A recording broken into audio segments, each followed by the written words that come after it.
Good evening, everybody, and welcome to Thursday Night Rewind presented by Deschutes. We've got a real throwback Thursday for you tonight. I'm Evan Lepler, joined by Tom Annen of the Madison Radicals, Thompson McKnight of the Toronto Rush. Both these guys have been playing in the AUDL every year since 2013.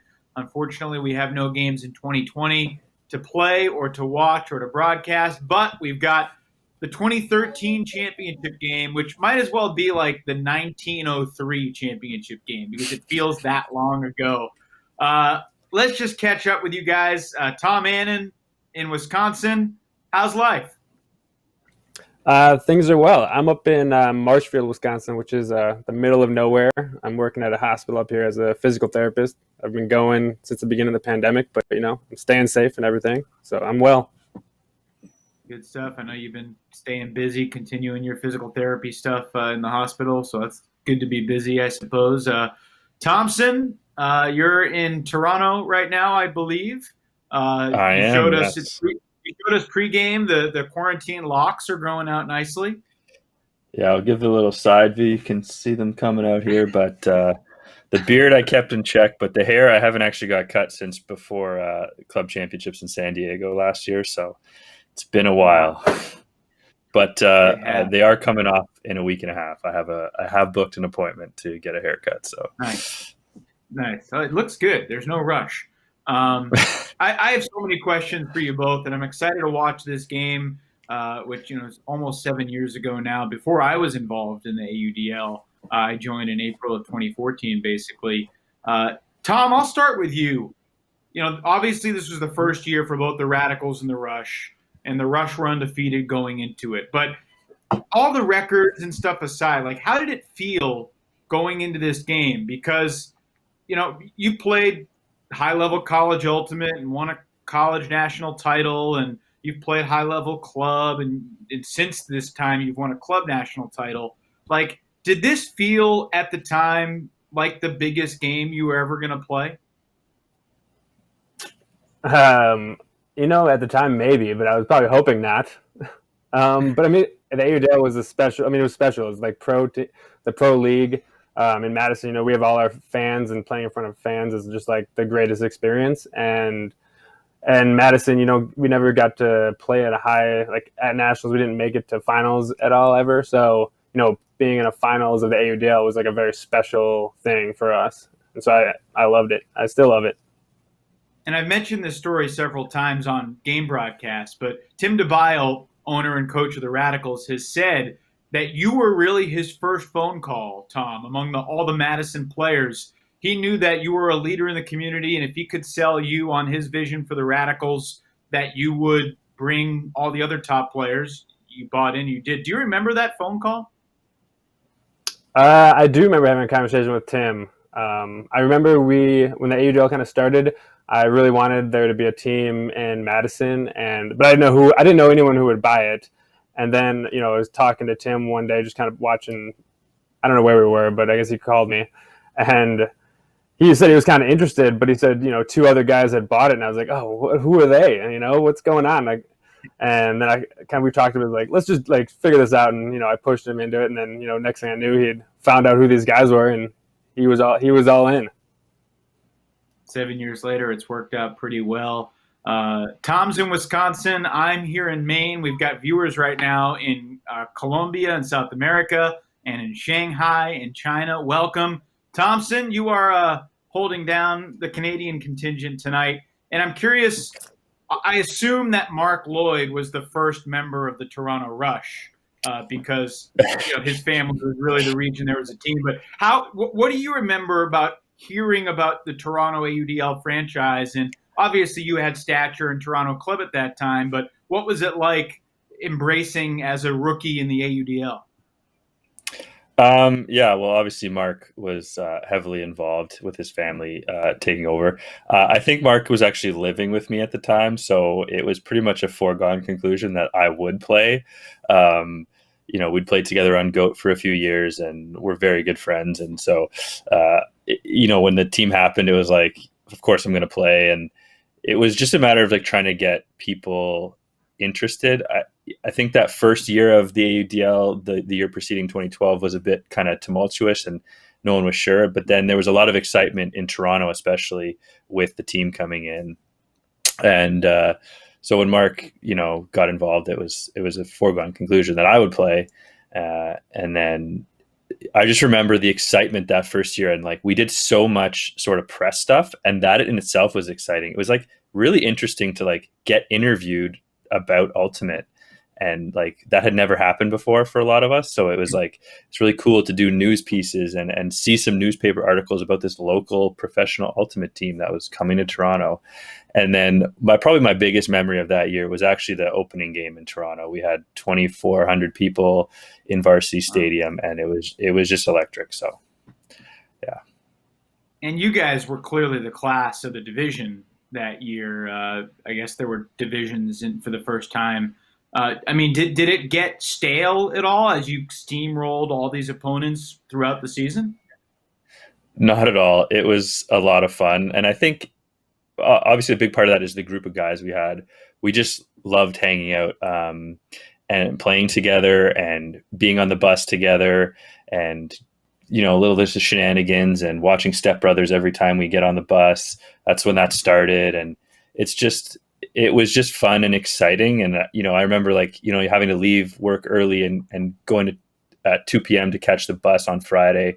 And then you were excited to sit in a bus for 12 hours to drive down to DC.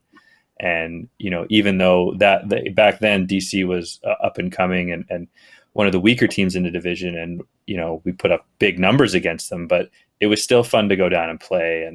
And we just had a great time. So we never thought that it was like a chore to go and play a team, regardless of which team we were playing.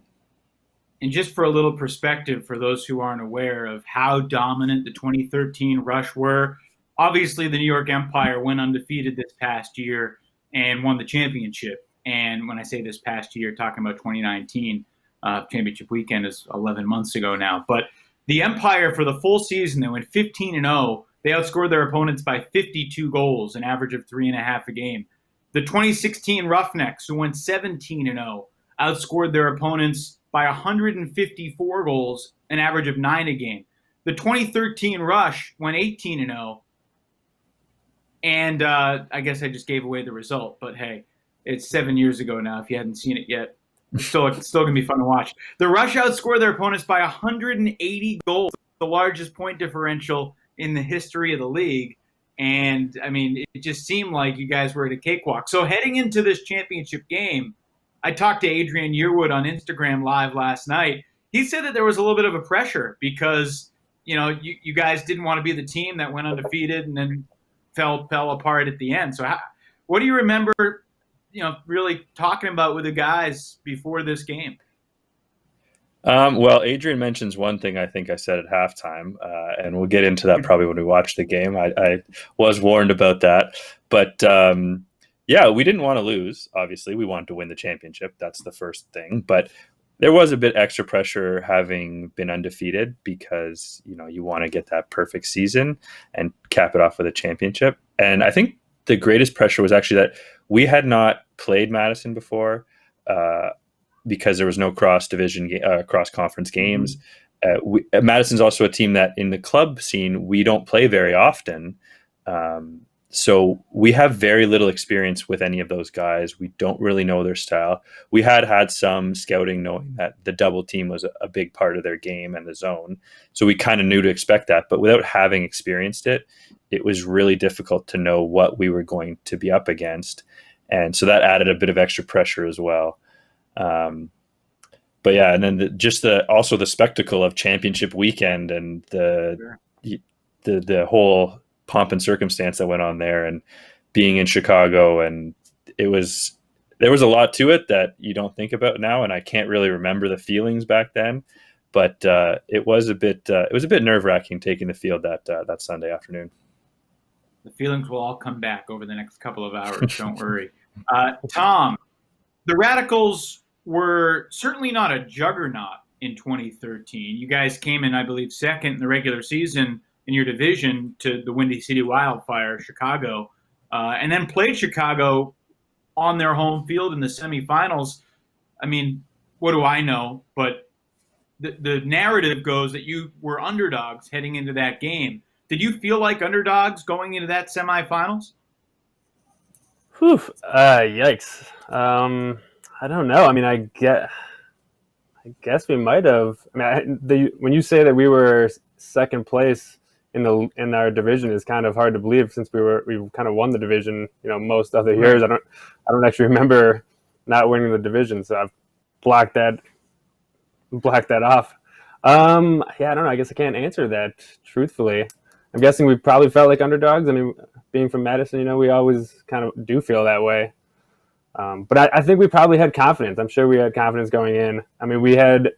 I'm sure we played them well in the season. We always had good game plans going up against that Chicago team. We kind of knew a lot of their guys. We played them in club, played them in the division in the AUDL. So I'm sure Tim and Spyrer had us ready to go. Against Chicago in the regular season, you beat them 2 out of 3 times, but you beat them by 1, you lost by 1, and you beat them by 2. So they were all close games. And then in the semifinals, you beat them 21-15. So you win fairly handily in that game. I'm curious, had you watched any film of the Toronto Rush? I'm sure you had seen GOAT before, the club team, but going into the final, what did you know about Toronto? Yeah, I'm sure we did. There wasn't too much film, but I'm sure we watched film in the night of. We were notorious for watching the team the night before we play them, and then we went to some team, we won the game, watched the game again, and then stayed up too late and then lost the next game. That was our Detroit loss. But going in, we knew all their big studs, Thompson, McKnight, Yearwood, Lloyd. I mean, we were watching all those guys. So good deal. Well, let's jump into the first quarter of the game. Madison pulls, so Thompson, you're out there on offense, and here we go. It's a relatively inauspicious start for the Rush O-line. Yeah, I watched. I know what happens here, so I'll. It's not a good start for me. I'll tell you that much. This was a shocking start. It's good that you can't see upfield because you have no idea what I'm looking at. So, and an immediate stall is called. And you got stalled on the first possession of the game. Yeah, I want a shot clock put up on this broadcast to see how long that actually was. I knew you'd say that.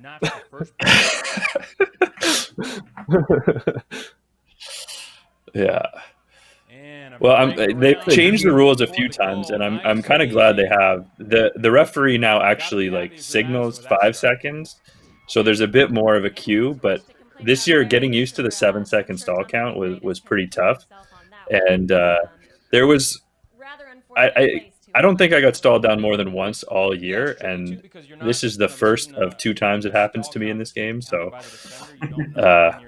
the 7 seconds was tough. I mean, most people counting in club probably only count 10 seconds and 7 anyways, but you can hear them counting it, so you have that cue. But not a great start. I don't hear the count too often in the backfield with the refs. Very rarely do I hear that 5. It's nice when I do, but yeah, I mean, some refs will really yell it, I think. Maybe, I don't know, maybe that's an East Coast thing, but you don't want to hold the disc that long. I don't know why. I wish we could have seen upfield there. I wish we had a better angle where you can see, because I can't even remember what the play call was, but we've had no trouble all season getting our first throw off. You can see there it happens perfectly. Stifling defense, likely. You guys are probably pretty fired up. Oh yeah, I'm sure we were. I mean, this is one of our biggest game playing you guys. Cross division, never getting to play. We've been stuck in our division the whole time. But I'm a big fan of the stall 7. I mean, I think it helps move that disc a lot quicker in not knowing, exactly what the stall's at. I've kind of enjoyed that. It forces people to move that disc a lot faster. Absolutely. What do you guys remember, Thompson, in terms of the conditions of the stadium? I mean, wind seems to be a little bit of a factor. Do you recall what the conditions were? Yeah, it was quite gusty and kind of swirly, I think.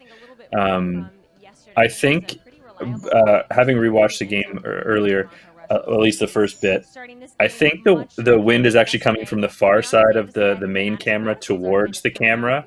I think it made it harder to throw to that far side of the field, if I remember. You'll see a bit later on when they start playing the zone a lot more that they really want to force us to this near sideline close to the camera. And the times that they do get us over here, it's a real struggle for us to get it off. The other thing is, like all season long, like Chuck mentions later in the broadcast about our size. Not that Madison is a small team at all, but we often would huck the disc. Our O-line has some great receivers, Mark and Isaiah and Cam. We're deadly downfield this season, and we don't really huck it on offense basically at all that I can remember. Part of that is their defense and playing zone. You're not going to huck it, but with the wind swirling so much, you definitely don't want to put discs up there that can get knocked down or weird things happen. And you'll see some throws that just get completely annihilated by the wind. So that's also a stadium effect as well. In this stadium, I think I remember, like, as you got to the end zone, the wind would change a little bit as it came around the grandstand. So it was a bit weird to get used to. You can see there, this one was kind of weird, but he still caught it. So just how the Radicals drew it up right there. Yeah. Tom, run through the Radicals O-line personnel in 2013. Yeah, when I was watching this, it was a blast from the past. But you have Andrew Brown out there, myself, Nate Volkman. I mean, when I saw him out there, I was just like, that's awesome. I didn't remember him being out in this game. I knew he was on the team. Then, like, downfield is Pat Schreiwise, Thomas Coolidge, Scott Riggles, and Dave Wiseman. And then, I believe, that's Dave Wiseman. Yep. Yeah. And then, actually, on the bench is, unfortunately, I forgot about this, David Schleicher, which was a huge. Oh, that's a sweet. Incredible D, and the deflection is caught by Ricky. That was one of the nicest, unfortunate Ds. I still think we turn it again. So. It's a big highlight. Not having and the rush, both not having Schleicher was unfortunate. Very tight play right now on both sides. Yeah, Sachin would have had the time out there if he was coaching. Say it again? I said if Sachin was coaching, he would have had the time out there. He's a big timeout guy. So this was Evan Phillips as the head coach, right? It was indeed, yeah, Dime, as he's more affectionately known. Yeah, he was a great coach. He was a lot of fun to have. Big juniors coach now in Toronto, so he's really good with the kids. Evan, what do you think about that throw? Chuck will tell me about it. Not the first good one that you're going to throw this game. So, Tom, you play a lot of games at Lane Tech in Chicago, and in the comments, Pavel Giannis is referring to the fact that this stadium has the swirliest wind. What was the key to throwing successfully in this stadium? Warming up. I remember, going out there before the game and just throwing, underthrows, forehands, backhands, throwing hucks. Back then, I would just warm up those hucks, forehand and backhand, knowing that I'd be one of the guys throwing those. But yeah, like Thompson said, this game, especially in other games in that stadium, there's those big walls on either side. And so the wind comes in and it whips in there and starts swirling around. You can watch the disc here, and there's a lot of just sort of throws that kind of get bounced around and then drops that happen. It's kind of uncharacteristic. At least you'd hope it is. That's actually a good tip you mentioned for young people, Tom, is when you're warming up for a game, it's especially as someone who's going to throw long throws, is feeling how the wind is going to affect them as you throw your flick and your backhand in both directions, and just understanding the flight path that it's going to take. It's if you're a hucker or a handler, make sure you get your throws in before game and understand the wind conditions. They may change, but you need to know what your range is and what the disc is going to do at the end when it's losing its stability. Yeah, I think that's the first Yeah, time a team no, I do think that's like that important. I also think the you kind of Madison round mentioned was, is, sure that was a you bit know, of a shock for it goes them. along with kind of, you know, what are you going to throw during this game? And that's what you should practice, you know, making sure you can throw in on that field in that wind. You know, it's not the time to be, if you're the guy who's going to be throwing the unders or throwing the swings, it's not your time to be going out there and ripping 100 hucks before the game. You know, you should be doing that at practice. Yeah. You know, you see a lot of people like, you know, they get out there in the field and start ripping hucks. It's like, well, it's not exactly your role, but looks good. I struggle getting guys not to throw lefties at practice. I'm like, you are never going to throw a lefty in a game. Why are you bothering to throw this now? I wasn't targeted at anybody. Anti-lefty? No, not at all. Like we are okay with lefties, but like there's some guys, you know, you're never going to pull this out of the golf bag in the game, right? You know, so keep that at home. Anti-lefty, but pro scuba, Toronto. 100%. Yeah, we love the scoopers. That's what we know about you all. You play, Yeah, you play big just fan. a ton of Ultimate. Yeah. It's funny, we actually we played a little bit, but we don't play the most. I don't know where the scuba thing actually came from. It's just probably when the few times Derek Alexander, Derek and Link, yeah, Derek. Probably when Derek started, it was just that break side just opened up for us, and we're like, man, this is a really effective way. There's Tom, Chuck was this giving another a shout way out. back in? It was, and Chuck's telling me all about it. I need to hear what you would say if you were there. I'm missing you in 2013. I appreciate that. I mean, this throw looked a little bit like a turnover until Coolidge made a great adjustment. You know, the wind, I was reading the wind perfectly, I feel like. That's kind of how I'm seeing it. I think Thompson told you how the wind was going. I read it through that outside in. I mean, throwing to Coolidge, though, you can trust Coolidge to come down with anything. He's been one of my guys that I've trusted for forever. I used to have a I mean, like, Coolidge has been such a great player for so long, and I kind of think of him as a D-line guy. He's a whatever you need guy. I mean, since 2013, he's been bouncing back and forth, O-line, D-line. It kind of depends on any given game. Where's our roster at, and where do we need Coolidge? And then build around that. He is so fast. So my first thought when I was watching this yesterday was, man, Mark Lloyd hadn't really hit the weight room yet in 2013. And maybe that's a really unfair comment, but he looks felt. Yeah, well, I mean, I was actually thinking, like, watching myself a little bit here as well, Evan. So this first year of the AUDL, we kind of came in, no expectations. And then after this year, we're like, we wanted to keep up with it and really commit to it. And that's when Mike Haddock, our strength and conditioning coach, reached out and wanted to work with us. So after this season is when we basically committed, and it started with a smaller group of us. And Lloyd connected me with Mike, and so I started working with Mike. A few other players on the team started working with Mike. So just even looking at myself, I'm definitely, you know, a different shape than I am now. And Mark even more so, because Mark really took off with the weight training after this and really committed to it. It's funny you mentioned that he looks well, because also in this game, I think it's partly due to how Madison played us, but he doesn't really use his speed. He's more of a thrower and handler in this game, at least in the points I watched recently. It's really his throwing that is the big key here for us. There's a few in the second quarter where he really just shoots it through the zone and breaks us out of their double teams. Yeah, Lindquist, I think, is baiting a little bit. He's gotten beat deep twice now. Still hard to believe Lindquist didn't get that deep. Looked like he was right there. So maybe that's a risk. I think he hit it, but it was in the hands already. So he may also have thought that the D was about. That's a Coolidge throw. I think he did hit it too. I think Scott kind of came down with it, but I think Lindquist got a piece of it. Nice bid by both guys. Oh yeah. Good play by Scott. Trying to get the trailing edge, though. It's always hard to get the D on the trailing edge. We are off here. I don't know about the matchup, Thompson, for the rush.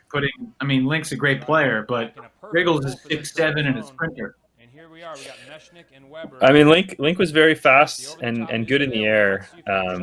He throws a big hammer. I guess like we have some other big. This is. I mean, I got to comment on this with Satch, and I got to call him out on this because if we did this when he was coach, we would have been stapled to the bench. So you got. This is how he was learning to be a coach here. So just a terrible throw. Sorry, Satch. He's a do as I say, not as I do kind of guy. Yeah, exactly. So you know what? To be fair to Sachin, this was kind of his like first experience with high level ultimate. He hadn't played club yet, and so this season was really him getting into the highest level of ultimate. I would say, at least for the open division. So he learned a lot this year, and he improved so much. And then obviously he played several years, and then became our coach and knew a lot. And Tyler Glenn misplays. I just want to mention this. This is actually an example of you guys playing great defense and us just like you have a great double team and Cam just throws up like a prayer and it just drops into Mark. So that was an example of great defense. That one doesn't work out. Yeah, that's unfortunate. I think the wind keeps that one up in the air, but Mark makes that one makes that look easy. I remember that highlight and just coming across and just hopping in the air and grabbing it.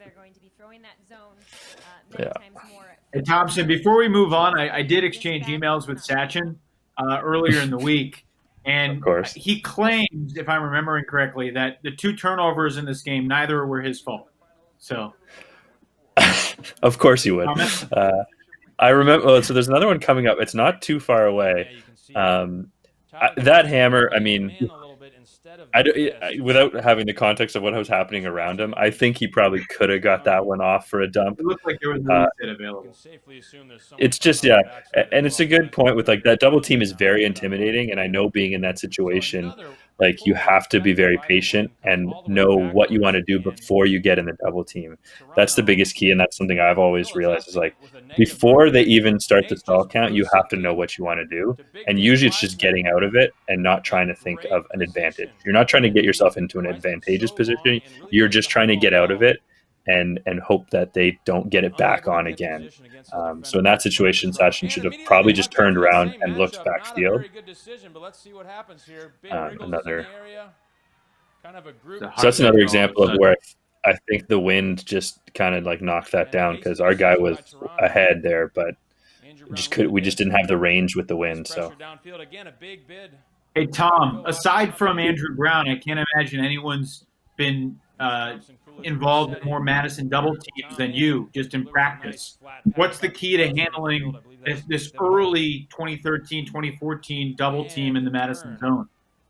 So nice pressure. Well, yeah, actually, I wanted to ask Thompson about how they handled the double team. But in this 2013, it was kind of so we were still learning how to double team. So the like Weber and Mechanix duo wasn't as scary as it has become. But I mean, Weber is 6'3", 4, 5 or something, and Mechanix 6'1", 2. But the key is getting that disc off early and not letting those two set and just tower. I mean, I'm a short guy, 5'10", so those guys tower over me. So I just try to get that disc moving as fast as possible. And if I do get stuck, it usually ends up being a high scuba over the top. Probably back to Andrew. But I was kind of wondering how. From my perspective, like, I mean, I'm a bit taller. I'm technically 6'2". I slouch a lot, so I kind of hide it well. But I have the reach. But for me, like, if the two guys are in front of you at a kind of like a wedge shape, I always want to pivot between them and almost get them to come closer together, which then reduces their surface area that they're actually like wrapping you a little bit. So I kind of pivot between them and then back, and you kind of want to get the two marks moving, and then you can start to find the holes of where they are. If you kind of just stay stationary and pivot side to side into them, you're not really creating gaps in them. And then sort of like a soccer technique is when you do get it off, you have to have that next person available and create those triangles. So you're moving it back and then instantly moving it in a different direction. And so we're actually seeing some examples here right now. And there's a throw by Lloyd where he just rips it through. And we're trying to get it over to that far sideline. And you can see how quickly we try and move it when we can, just to never allow them to set into it. And you have to always have that easy option to the one place, to the weak place if you need it. Because, again, you don't want to get stalled down, as we do several times in this game. Pressure resumes. This is kind of a relentless front-loaded defense. Gets worse as you get to the sideline. Madison. Yeah. So you can see there, Adrian threw it to me into a bad spot. I hit Mark immediately, and then Mark threw it sideways into the field. So we threw 4 throws extremely quickly, and we kind of move around them in that way. So short throws are your friends. And you can see Mark step through the 2 guys there. So that's where you're getting through them, and they didn't adjust fast enough to stop him from making that throw. And here's Yearwood. Toronto has the luxury of really. But you can see we have 5 guys around the disc, and they have 3, and it's still extremely difficult, even though we have 5 players. Yeah, you all are doing a very good job of moving that disc and keeping your space. But I think in the same point, we're also kind of keeping you all very tight together. I mean, you all end up winning this point, I'm pretty sure. But so isn't that interesting? In club, that would never be. Was that a travel? It was a travel. So I actually have noted down. I think after this year they changed the travel rule. It might have been this year, or maybe a year after this one. It was 2015. It was after 2015 because the championship game in 2015 was marred by some bad travel calls. So it was 2016 or 17 when the rule changed. So you see there, Callum actually travel is turnover. So isn't that they're looking at his back foot, but according to the rules, you get 3 points of contact. So his actual pivot could technically be his other foot. Immediate turnover. So it's a weird thing where, like, I've actually had an argument with this in club where the person said I dragged my back foot, and I said, well, why couldn't my other foot have been my pivot? It didn't. Yeah, there we saw on the replay. Absolutely. It's just, a lot of people travel a little bit when they throw, and I think we kind of accept those small little ones. And for it to be a turnover is just such a devastating penalty. So if you're making them throw more passes, they could be I was very yeah, I mean, your pivot foot as a right-handed player does not have to be your left foot. It can be your right foot. So if you're still under that 3rd point of contact, your left foot can leave the ground as long as your right foot is still there. You haven't declared a pivot foot essentially. So you can see here, this is 1-2, and Callum throws on his 2nd point of contact, but they're looking at his left foot as his back foot as his pivot foot. So as Mike throws it to Callum here, you can see he's 1 step. That's even his left foot. That is his pivot foot over there, but they saw that foot come up, and they assumed that was travel. So I would disagree with that travel call, but there's nothing we can do about it. So. And I think that's what Mark is actually discussing with the referees here. So when you say 3 points, you mean the step catch? Well, you're allowed to decelerate, right? You can throw within those 3 throws. And in that case, he actually threw off of his left foot, which would have been his pivot foot had he not thrown it. So I agree. There's not. I don't think it's a travel. But like as a right-handed thrower, if let's say I catch the disc and my right foot comes down next and I throw it and drag my left foot, but my right foot's still down, I've only taken 1 step after I caught the disc. Like, as long as I'm decelerating or not accelerating, then that's not travel. Couldn't you argue that that's changing direction, which you cannot do? Well, if I'm still moving forward, I haven't changed direction. You know how there's the give and goes where people don't ever stop running? It's the same thing. Yeah, but that's moving forward. Yeah, which is what I'm saying is happening, right? Like, let's say I catch it just moving forward, and I take my right foot when I throw, and the left foot drags. People see the drag and assume it's a travel, but I haven't taken my third point. So give and go travels are kind of garbage. Yeah, that's the team knowing they're going to score down. Yeah. The other pet peeve of mine is the open side throw where they're like, you dragged your foot. I'm like, you weren't even there to like block the throw. Like it did. I gained Yeah, I'm no with you on that advantage. one. Yeah, it's like, it's just they saw something and they call it back. It's just so. But I'm very happy that they changed the rule to a yardage penalty. I think that makes a lot more sense in terms of a travel call. And it's more in line. Like if you foul somebody and they only lose 10 and you only lose 10 yards, why was it a travel, a complete turnover? It seemed like such a severe penalty. But it did make Thompson, some what's exciting the rule that you would like to change in 2021 AUDL? And throws it out to space. What's a rule I'd like changed? Great touch on that throw. What a difficult throw to get. There's some stuff with the foul calls. Like I think they have made this change already. I'm struggling with like the exact rules now, but where like there was some weird stuff where you couldn't make like you couldn't invent a foul call. Like the referee actually had to call it for you to invoke the integrity rules. And I think there's a bit of area there where we can add a bit more integrity into the game.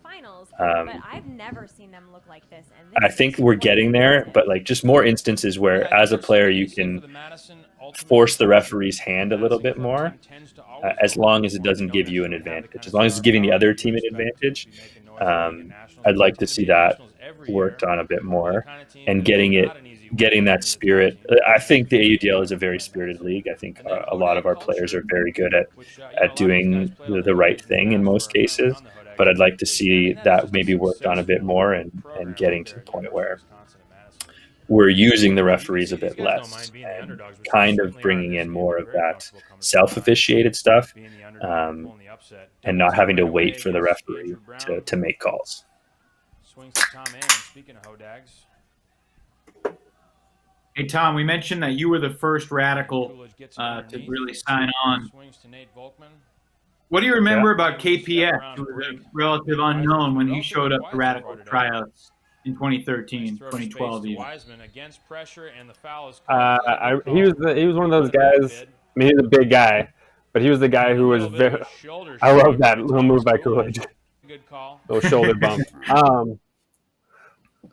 No, but he was the guy who was excited. He wanted to learn. He wanted to be out there. I think this is probably like the highest level Frisbee he had played at that point. I'm sure it was, but everyone was very excited. And he was Tim's guy. Tim picked him out of the tryouts, and is a big 6'2" blonde beast of a guy, and he loved the team, and you could see that from the beginning. He's giving himself some love on the chat, right? I think this was the year where I think this was that first game or season where he got that Dion Brody in that first win over Chicago. I think that was probably our first win against them this year. So he ended that game. That was about as ugly of a red zone position as I think I've ever seen from the Radicals. The flagrant shoulder shove and then terrible throw to the back of the end zone. I mean, to be fair, Horgan was trying to short him a few yards on his penalty assessment there. So the shoulder, well, I would never say you should engage physically with somebody who's he was not in the wrong to think he should have the space to keep walking. So this is why we have a member from both tensions were high. Great spirit on rewind tonight. Delivers a big backhand as time is winding Yeah, down. I like it. We're talking about the integrity rule and spirit. It's a hot topic all the time. Well, Horgan got the D back on him there, so Kevin Horgan, it helps when you're 6'6", as Kevin Horgan is. So these Toronto guys, he's 6'5" and solid. Yeah, you Toronto guys are huge. That's one thing I remember about you. I mean, the Radicals got bigger and bigger, but there's so many of you who are just 6'5". Yeah, there was a couple years where. What happened to Horgan after this year? I can't remember if it was after this year. I think he might have played one more year, but he moved. He got a job, moved to the UK, so he moved away and was unable to play anymore. He still comes back and we hang out every once in a while, but Our first quarter tougher to recap. play from So many big plays. England. Really, really great start for both these Sure. teams. This is Not that a we good haven't goal. had players play from England because we've imported Justin a few times That, on occasion, strong goal but against Thompson McKnight. Here you can see yeah. Toronto responding here. Izzy with the disc. Players from England, from Japan, from Ireland. Scores the goal. Andrew Brown with a nice Yeah, we've shot. Gets away recruited from well the from the prize Commonwealth pack. and beyond. And look at this falling down. To get the Well, speaking right of shot, Aki, and then a he's big hopeful to by come Shooter. back. Nice Obviously, with adjustment the by pandemic, Southern he was going to play Indianapolis. again this year. So he, Just gorgeous. unfortunately, with the pandemic, he went back home to Japan to be with his family. And but we're still talking to him, and he still messages us every once in a while. So he's really hopeful to play next year, if it works out for him in his life. So. First possession against the zone, keeping the disc moving, never letting Do you it have go. Ben Ort's long-term rights after he finishes his schooling in Ireland? And Yearwood able to I'd certainly hope so. He was. It was really fun to play with him. Super young, like he came over when he was 18. He's really having a heck of a game. You know, it really made me feel old. He was born on January 1st, 2000. So, See how that develops. yeah, he's. It was really fun because he played with us that year, and then I think that's exactly the what club his championships swing were was also like. that year in Cincinnati, and he was playing with his Dutch team. So it was just awesome experience to kind of have that connection with another team as well, and having played with him is fun. So it's funny how when you play with people, you kind of like become family with them and keep in contact. And I think it'd be really awesome to get him back and into the fold eventually, if he's willing. So the offer's on the table. It's just whether I'm still around at that point. So before we get to the second, you were coached by Dime here, and then Shooter became the head coach, and then Sachin, and now it's Coach Yearwood transitioning from playing. What's it like being under Coach Yearwood? Well, I mean, as Adrian mentioned yesterday in the chat with you, he hasn't really had an opportunity to coach us. We had a couple of formal practices right before everything went into lockdown. I mean, Adrian and I are great friends. I've lived with him. We played college together. We've known each other for, since we started. We played actually on the Club B team in 2007 before we both made GOAT together in 2008. So we've known each other and have been very good friends for a long time. So we have a great relationship, and obviously we also played together. Like we handled together on O lines for here and in club scene for over a decade. So we have a great relationship, and I was really looking forward to his style. And as you know, he's an actor, so it would have been a great. He's a very good talker and very eloquent and very funny. So it would have been a really good year, I think. And he's also extremely gifted at playing Ultimate, so I think he would have had some really great ideas for us. But it's unfortunate that we didn't get the chance yet to play under him. You all Tom, one of changed these coaches years, quite a you play bit. for a new coach at Madison. Maybe Tim DeBow will get fired one of these years. He'll fire himself. Someday it might happen. I'm not done yet. Barking right now, not sure. How long did it take in 2013 for you to realize that, okay, Tim really knows his stuff? There was a question posted on Twitter yesterday. Well, when the clock is I wouldn't say that's my buy-in to Tim initially. No offense to him. My buy-in to Tim was, well, I wanted the Radicals to happen, and I've been friends with Tim, and I played Madison Ultimate, the MUFA, like the rec league with Tim for a couple of years, and so I kind of got to see Tim run his summer league team and kind of his ideas and thoughts there. And so with the Radicals, it kind of became a little bit of a team effort and a little between myself and him kind of building this team. But it was really, Tim brought ideas to Frisbee and got guys to buy into those ideas that weren't utilized, thought of, or seen in Madison or anywhere across the nation. Like, Tim's background is basketball, and so he brings in a lot of like basketball ideas, and he knows that and admits to it. And having some guy that no one really knows come in and be a coach is very useful, because a lot of people buy into that if he is able to take charge and then portray and kind of voice his ideas. Andrew Brown getting set to check the and so that's kind of what happened is, he came in, and I helped him. There was guys who, they're like, who is this guy? What are we doing? Why are we doing this? And, some of these guys I've been captaining for a handful of years, and I believed in Tim and trusted Tim. And I just told the guys, I was like, just give it time. Like, we're going to try some different stuff, and let's see what happens. Like, he wants to move you around, find a role for you. Because some of these guys like Mechanix, he's playing in the cup here, and that's like he said in the past, the cup position is kind of sometimes where you put some of the random players a little bit.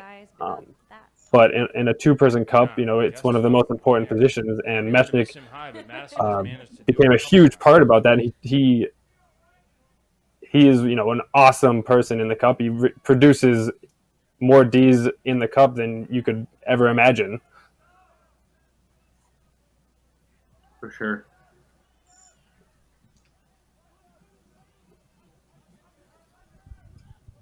So Phil in the middle of the field here. Nice pressure so far by Madison. Phil Watanabe. There we go. There's a throwback. One of the teams that moves the disc pretty well going upwind. He played a year or two after this. Still, he did. Yeah, he hung around. He's Phil was he's a bit of a fitness freak at the time, so that let him play it well into his 40s. I can't remember how old he is at this point, but definitely 40 already. It seemed like he was just over 40 the whole time I played with him for the better part of half a decade. But I never know his actual age. But yeah, he kept himself in very good shape. He had a bit of money, so it was helpful that he had some good home facilities to keep him. He was able to train a lot. So, Thompson, is there anyone that tried out for the 2013 Rush, didn't make it, and then ended up making a future team? Mike Jones tapping it in here. I can't really remember those first tryouts, and if there was anyone that didn't necessarily make it. What I would say that I remember about the first year of tryouts is we found a few people that we didn't quite expect to make the team. So a couple guys that sort of joined us this year were Steve Armitage. He just came to the tryouts. We'd never seen him, never heard of him, didn't know who he was. And it was interesting because the tryouts, Jim Lloyd, Mark's uncle, who is the owner and operator of the Rush, he brought out the U of T, the University of Toronto,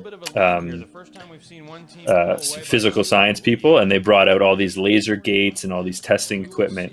And so for the first time at tryouts, we were being tested physically and statistically, like your 40 times, your T-test, all sorts of different, your vertical and all this stuff. And Steve Armitage blew a bunch of people out of the water. And we're like, wow, this guy is fit, and he kind of knows the game.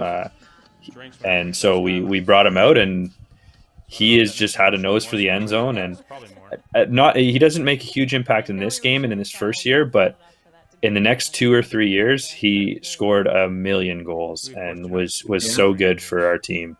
He just could run all day, which a bunch of us couldn't. So, yeah, he's the one guy that really stood out. After this season, and I think with us winning and going undefeated, a lot of the guys from the club team that didn't play were like, oh, maybe this is actually a thing that we want to do. And so over the next 2 years, there was a much bigger influx of our club players joining. And so I think that meant that a lot of the guys that would have made it the first year that didn't have a spot the next year because all the high-end club guys were now flooding back into the system. Yeah, absolutely. That is a huge yardage. Thompson, how many guys Over at one end of the field, on this going team are still playing? all the way here. Luke was asking It's me. We have either about 7 or so. we have about That is Wilson, who 5. made the, misplay earlier. So myself, 5. Just misreading the wind here. Myself, Cam, Isaiah, Bomber, Jeff Powell, and I mean, if you count Mark, he's kind of half and half. So I think those are the 5. And Sachin's coaching. Adrian's moved into coaching. Fans are going wild. Yeah. So it's. I mean, watching this game this morning and just the beginning when I watched the announcements of the rosters, and I was just blown away. But I was like, oh my goodness! Like, there's so many guys that.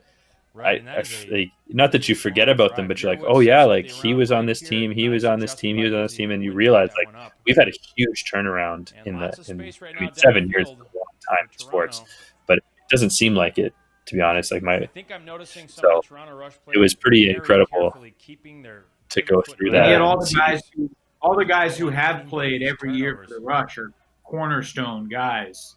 Like yourself and Cam and Isaiah. Nice reset right away by number 9. Yeah, Steve Armitage. I mean it's and under a lot of pressure. And I think that's kind of been our strength is that like especially that core. You talk about those people like we've all are on the O line played together. I think that's been one of our strengths, and we have me, Cam, Isaiah. We all have a great rapport together, and it's easy to play with people that you've played together with so long. And I'm sure Tom can attest to that with some of the guys he's played with. That like. It's so easy when you just like, and that's one thing I love about playing with Adrian is like he and I have played we played college together, we played before our club, we played pro. We played however, so it's like, awesome D by Thomas Coolidge. He really explodes to the disc. Big game, he's all over the place. I mean, Coolidge had a great game, 2013, 2018. That guy is. Every 5 years, no. But 18 is when when we won. So, and he had a great semis and finals game. So, but just he just makes plays. He does. And Tom, in terms of the number of radicals from 2013, I mean, if we ask the question, last year, I feel like it's a dozen guys that were on the team from 2013 to 2019, but now half of that dozen have moved on and would not have played in 2020. So it's like we're starting to really see some real turnover in Madison for the first time in half dozen years. Yeah, I think this year would have been a very obvious year of like this is not the Radicals team that we've been watching for the last handful of years. I mean, it's been slowly changing over the years, but this would have definitely been a year of a lot of new guys who may have been on the bench, may have had a few games here and there, but they're going to be making like names for themselves, or guys who just made the team this year, who don't get the opportunity to play. But yeah, I think this would have been, and now coming next year will be the year where we get to see a lot of guys who, people have no idea who they are or have never heard of them or seen them once or twice. But yeah, it'll be a whole new team to kind of build, in the coming years. A lot of young guys. However, misplayed. Mechanix reacts the second time he was deflection. He seems to have great field sense on both sides of the disc. Annen winds and delivers an upwind shot to Mechanix against pressure off the backside, and it is easily deep. Great decision. That was Lindquist. I know. At least I didn't get stalled. You know what though? Your receiver gave up position there. You could. That's one where you tell your receiver he gave up the position and tell him it was his fault. So. Oh yeah. Let's tell Mechanix that. Yeah, definitely. Let's see how that goes. Right. Andrew Brown protesting. Toronto threw the disc away from the. It is. I would agree though. It's much better to punt the disc than it is to get stalled down. So.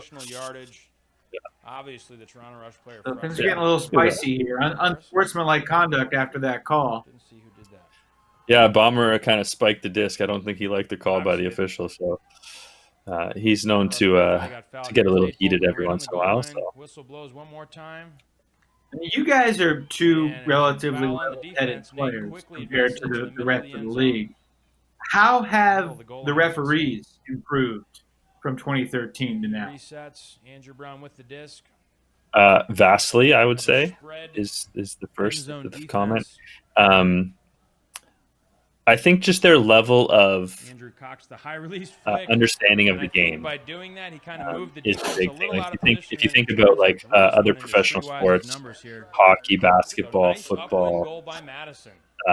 all the officials probably played the game at a fairly high level before they decided to become officials. You hear stories about people who were junior players and then they get recruited to be referees after they don't make it. Whereas in Ultimate, a lot of these referees were recruited from other sports, and so they didn't know the game. And there were games this first season, or off the street, just people who were interested, right? They saw a recruiting post. So there were games I remember in this first year, not in this final so much, but earlier this season, where you're sort of teaching the referees about Ultimate. Like they would make a call, and you'd be like, actually, like this is the way the game is played, and this should be happening. And it never. There was no animosity, but you go up to the referee as a captain afterwards and tell them like, hey, like that's probably one, and it could go either way. You could be telling them that they should have let you get away with something, like let the other team get away with something. And so there was a huge learning curve, and I think the referees now are vastly improved, and they know the game. You can see once they get towards the sideline and hold the distance. Tom, because you have a background in any other sports?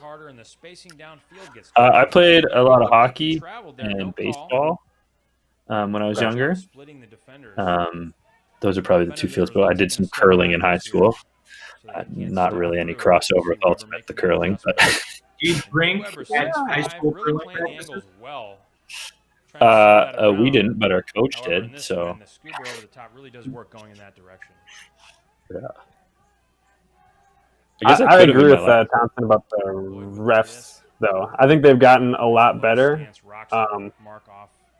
But mostly from the beginning, I've always kind of been pro-ref. I've been okay because it got rid of a lot of the animosity between players and bad calls that happened in club and college, and it put it on a third party. And though they made bad calls like refs do in every sport, it's always on the ref. And you can, Yeah, I would, Evan, I would love for you to show that clip to Sachin and ask him how this turnover wasn't his fault. Literally throws it right at the defender. I hope he's watching, but he's not because he just had a newborn. Try to do a little too much. Yeah. Don't see the pocher. He would probably have an excuse. He would probably have an excuse. He's pretty good at making those up sometimes. So, yeah. He just missed the hole. That's all. What they call your defense, defensive offense. And Tom, I 100% agree. Wilson, he just doesn't look confident with the disc right now. I do 100% agree. We got the disc back, so no big deal. Yeah. A lot of the great I 100% agree with what Tom said about being pro-referee in the sense that it puts that animosity on the third party. One of the frustrations I've had with Club Ultimate in the last few years is like every single call, regardless of whether it's warranted or not, causes these arguments between two teams, and there's nothing you can do about it. But when it's a referee making the call, it's like they have no skin in the game, so it's like you're not upset at the opponent, you're upset at the referees, and it does make, I think, sometimes it makes it you respect your opponent a bit more because you're not thinking they're trying to cheat you. And Lloyd rips one. I agree with you both wholeheartedly.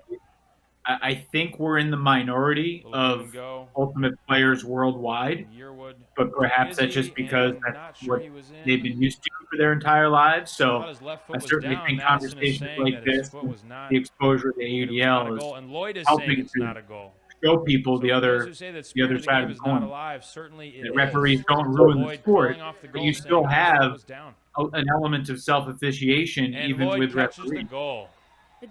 Well, I mean, there was an example where the referee actually called Cam in on the goal, and Mark said no, he wasn't in, and Cam even himself said he wasn't in, and so yeah, it's you can still have, and that's why like I think we can find a more of a common ground where we can have, as I mentioned earlier, we can get to a point where there are more integrity rules built into the game, and we can have the officials there, but still get some of that self-officiated heritage of Ultimate in the game.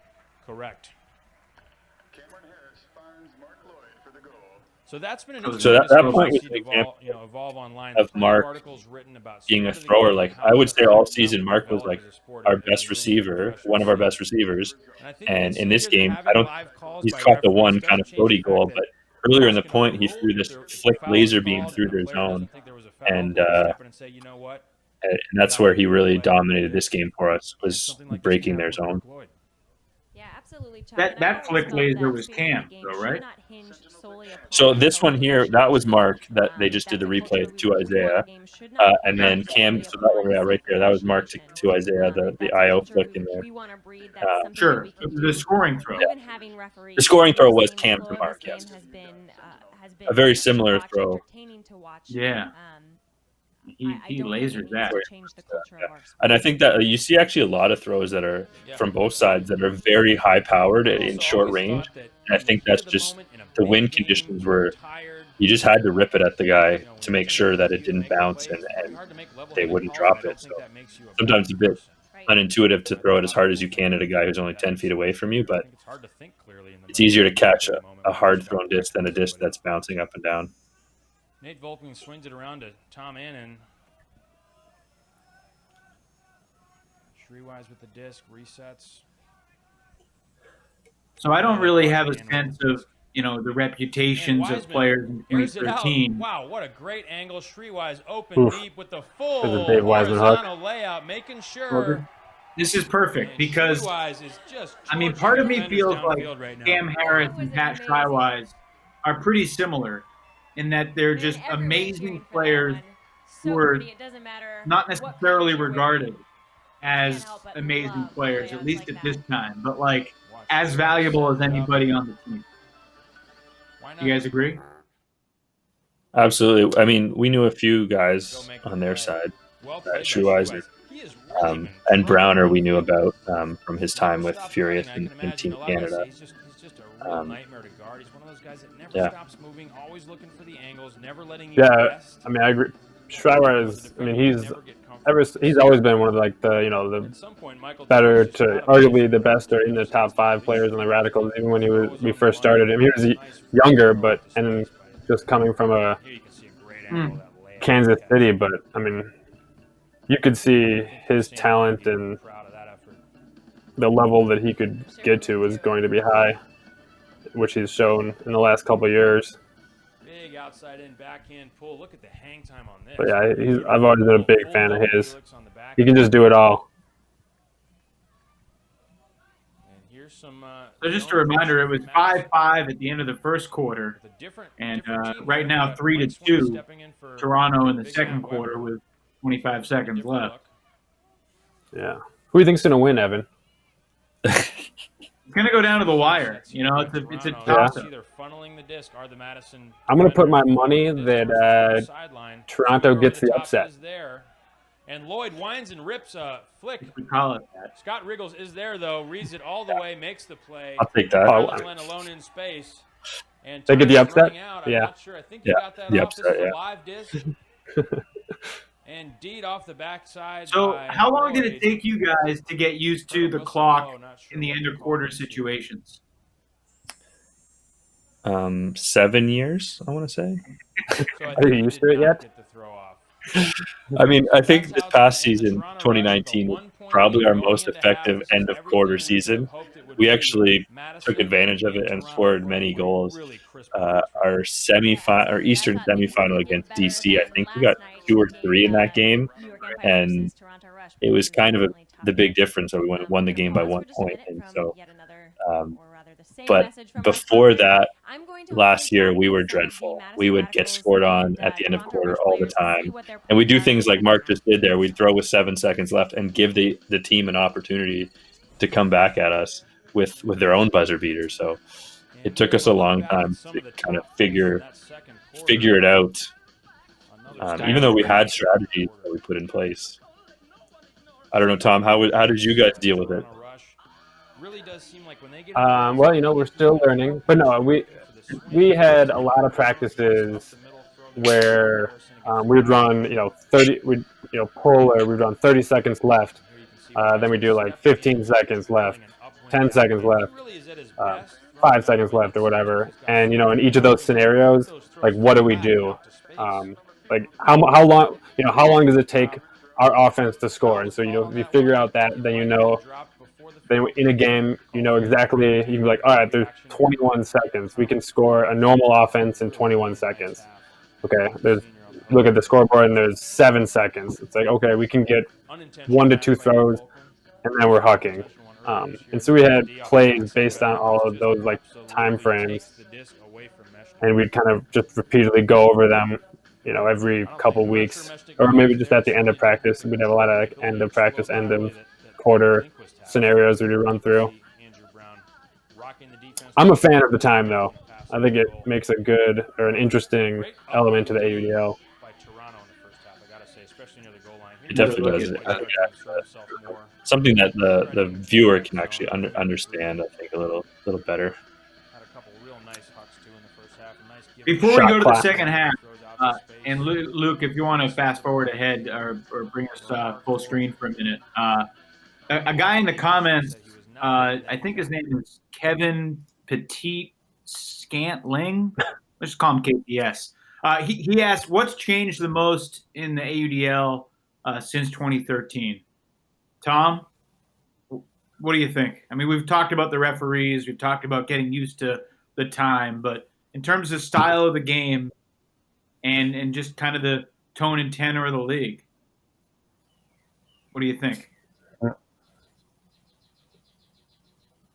I think the understanding of the game across the country is more evident. I think a lot of the teams are a lot better at playing in the AUDL system with the new rules and the wider field, the double teams. I think that's become evident. I think I heard that like the offenses are now a lot more, or the higher percentage, they're scoring at a higher percentage than they used to, which kind of makes sense given the offenses should be easy on a big field, and so as teams become better at it, they would score more often. Thompson, where do you chime in on this? I would agree with those points, but for me, and I think I sort of alluded to this earlier, is the just the general athleticism of everybody across the board. Myself personally, and we mentioned Mark, like he looks so trim versus how he looks now, but now he's extremely powerful and such an athlete. So like for us and our opponents, like the athleticism and like the ability to make plays is so much higher now. And I think that coincided with also a skill level bump in the league.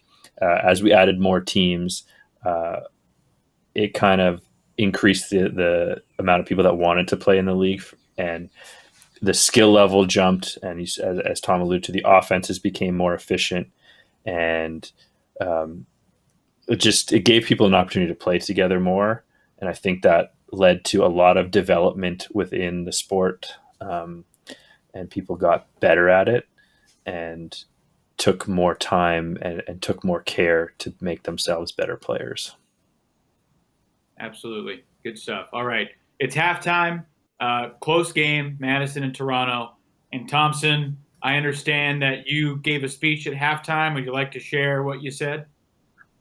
So, yeah, Adrian mentioned this on the stream yesterday. I don't entirely remember what I said.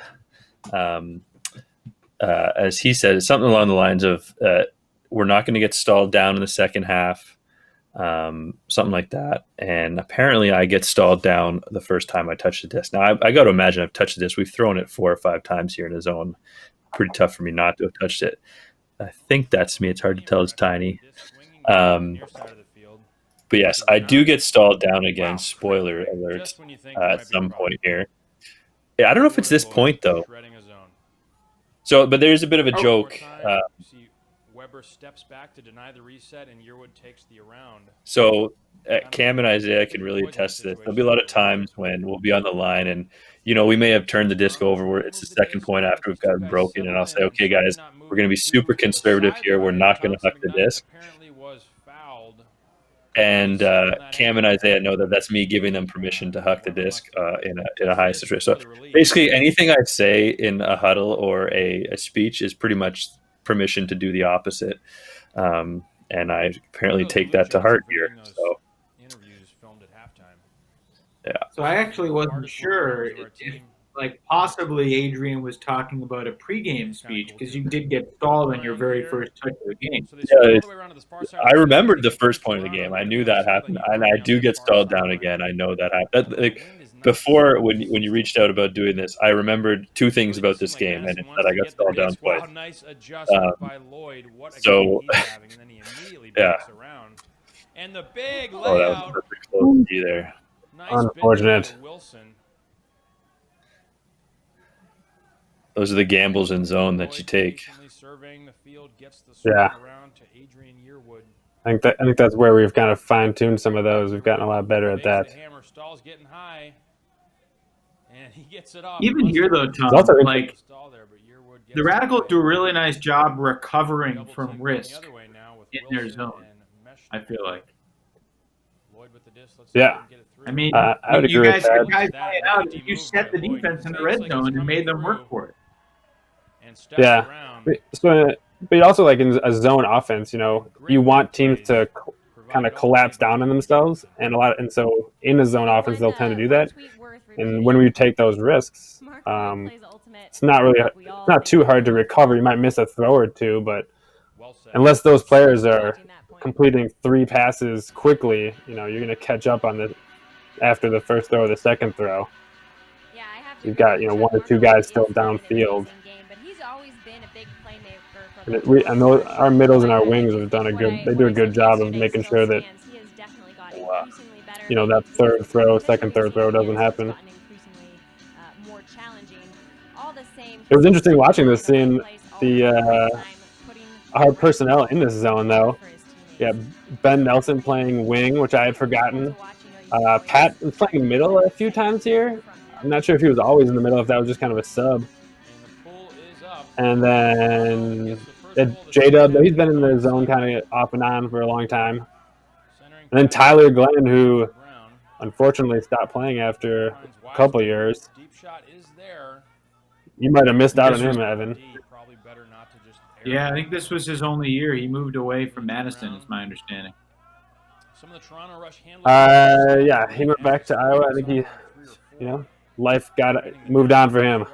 But he was he was one of the most athletic dudes on the team, and he would have continued to be had he continued to play. Great pressure rate now, and a good throw out to space by Nate. Who's the most athletic in Madison history? Wiseman off the backside. Everybody misreads. Who's the most athletic? Get your library cards, gentlemen. In Madison history? It's probably depends on who you ask, which I guess is me. Big miss by everybody. I would speak for Madison right now. Probably Peter is the obvious answer. He's got to be the most athletic in the recent history. So if you go to guys prior to not much of a cut, but Link was in there, not bad. Coolidge. You just made 26 guys my enemy. Yeah. Well, that could help. Not a good play there by Coolidge. Thompson, who's the best? Who's the most athletic member of the Rush in franchise history? Aside from myself, yes. Well, definitely not me. I can tell you that much. I mean, maybe quarantine me because all I do is run and work out now because that's all I can do at home. But I have 3 people come to mind. I mean, Mark in the future becomes just an all-around dominant athlete. And he worked very hard for that. He was very fast at this point, but I think his athleticism really took off when he got to the gym. And then there's 2 guys that joined the team. I can't remember if it's the next year or the next 2 years. Naturally, the most athletic person, I think, to step on the field is probably Remy Ojo. The things he can just do naturally, is insane. The layouts and just the explosiveness he has and the absolute speed is incredible. And then also Andrew Carroll is just insanely fast. the biggest calves I've ever seen, and he can run like the wind. So those three guys, it's kind of a coin flip. I mean, if we had a race, it'd be like one of them could win each heat, and you wouldn't be surprised. I don't know if you stuck around for the finale of the Instagram live show last night, but Sterling Kanaki of the Radicals was with me, and when I talked about like the toughest guys he's had to guard, Carroll was the guy that got mentioned. I think that's maybe a result of all the action on the Yeah, I mean, You know, athletic. I'm so happy that he joined the O-line, and he didn't have to cover me at practice anymore. So that was awesome. Would Remy ever be like, okay, I'm going to take a handler at this point and get on you, or would he always get a cutter? You know what? He does occasionally cover handlers. He's got a huge wingspan and a good mark. Not in the AUDL, but I remember at the U.S. Open in Ohio, we had a game against Boston, and he got a very key hand block on double game point, which put us into the semifinals. So he can cover the handlers, and that ability to just like launch himself can be very valuable in those short spaces. Like from a standstill, he can just get to like fully horizontal layout, incredibly so. So that ability to get to generate these is very valuable at this level of the game. And he brings that. A timeout spike. So let's he told me Remy spiking. What do you So, guys think? Remy was on the team, on a timeout. so he didn't play this year. Broached the No. subject in terms of spiking. No, Was he around? In the end zone, which is He was. I think he was playing club at this point, but he hadn't. So we kind of had a weird mix of guys here, I where love it, but I'd say about 50% of the team probably in the minority on this one. played on the club team, and 50% of the team was sort of from I mean, from certainly if you're people gonna spike outside in a of timeout, the you club better be scene. ready to get And a spiked couple by your guys, it opponent. allowed As long as them you're fine with to that, join the club team. more Like power to you. Sachin hadn't I also played on the think club here's team something yet, that people were bringing up about and spiking. They said, made the "I don't wanna do transition. it." Another Well, guy, I think you should learn how to Trevor spike Henry, because who's on this if you point spike here, correctly, there's he not very hadn't much really difference. played You club throw yet it and flat, upside down, established so it's himself easy and to became a spike. very effective player. And If you're damaging for us on the this, club scene, and made the national team in 2016 as well. practice, So son. right. that's one of the big things that I think the AUDL has brought, is it's allowed people to kind You of actually came a little bit over, didn't you? from You got a further fall out in the foot. community to have an opportunity to springboard into ultimate and get to the highest level. And we've used it. It's been a great way for us to discover talent. We actually, towards regionals, had a practice where we worked on. Hey, Tom, I just want to give you a chance to defend yourself real quick. Ryan's asking if it's weird that you've got a lot of children's toys in your basement, but you don't have children yourself. We did both. We didn't really have. You know, I've had a few text messages already about the random assortment of things behind me. I don't know how. I think everyone's waiting for you to dunk on Throws that. these inside outs. I know, it's my trick shot. Gotta get my basketball here. Throw to Yearwood, and if you're the defender, you got to be scratching your head. That is a straight away cut. These are my cousins. This is my cousin's playroom, for all those who care. Inside-out flicks that in the wind stay straight and go They're up and come down, and I've really ages never seen throws like 2 to 5. Yeah, Chuck. Man, that was a nice throw by Mark. Yeah, a lot of people question went out who was the first half MVP. Quite a few. Yeah, people Mark's said had some good throws this game. Disagree. Yeah. That flick. That Hey, one Luke, settles up in can the you wind. rewind that one Just more keep time just so we going, can eh? see where he That kind of releases shit that that's throw very from? difficult to throw to, and Lloyd somehow throws these He's the inside-out 10-yard flicks line? that The- in the wind stay straight, 30? and go up and come down, and I've really never seen throws like Goes that. to the back of the. If he's at the 30, then this is 80 yards in the Yeah, a lot air, of people 70 to the question front, and went then the out 10 who's yards first to the end MVP. zone. Quite a few people said Mark Lloyd. Yeah, He is. I mean, his back foot is on the 30 there. so Yeah, about Mark has 78 it. yards. He's got a devastating flick. I remember we were at sectionals in Rochester one year, and we were just messing around. We had this throwing contest. There was like a baseball backstop, probably 90 yards away, and it was just like a competition to see who could hit Yeah, it that first. was- And he was hitting it like Must have been a few of us could get it there 75 and hit the bottom, but Mark was hitting like above the like middle bracket, So Toronto, and so it's like 10-7. he had They distance come to out and spare with clearly his flick. So it's devastating. And then you see this pole doesn't even just gets beyond midfield here for us. So what you're saying is he was throwing downwind. Yeah. He's a downwind thrower, Marcus. Aren't we all? 80 yards downwind. No, it was a far throw. It was a great throw. Yeah. Takes a lot of practice and skill to get that. The deficit has grown a little bit here in this third quarter. What have you It observed? looks like I'm going to win my bet. Don't worry, I'll get stalled down eventually. There's a great Vine video clip. No, what was that, Evan? Wow. Well, what have you seen in the third quarter? The Radicals have scored one. Have the Radicals scored in the third quarter yet? Has great balance. Not yet. We've gotten 2 so far. Tom Annen just absolutely creates. It was 8-7 at half, so that's the first one. Yeah. Just an outstanding weekend. You asked, Evan. There it was. Right on time. I was just setting you up. Essentially, yeah, you had that in the books. Who's clearing downfield. But when you got Tom Annen with the disc, hey, maybe you're actually cutting for a goal. Yeah, Tom Annen doesn't care. He'll put it to you. Look at who I'm throwing to. Andrew Brown just getting out of the way, and then all of a sudden, Andrew Brown. Goal wide open. And here you see that great play. Yeah, at this point in the game, we're kind of losing. Offense is probably losing a little control, throwing the disc away a few too many times. Toronto's kind of tightening up the screws here. That is assist number 2, I believe, for Tom Annen. That is one of Andrew Brown's 5 career postseason goals. Yeah. Tom, what's it like playing with Browner? I mean, I unfortunately, he's played in Canada a bunch, but I've never had the opportunity to play with him.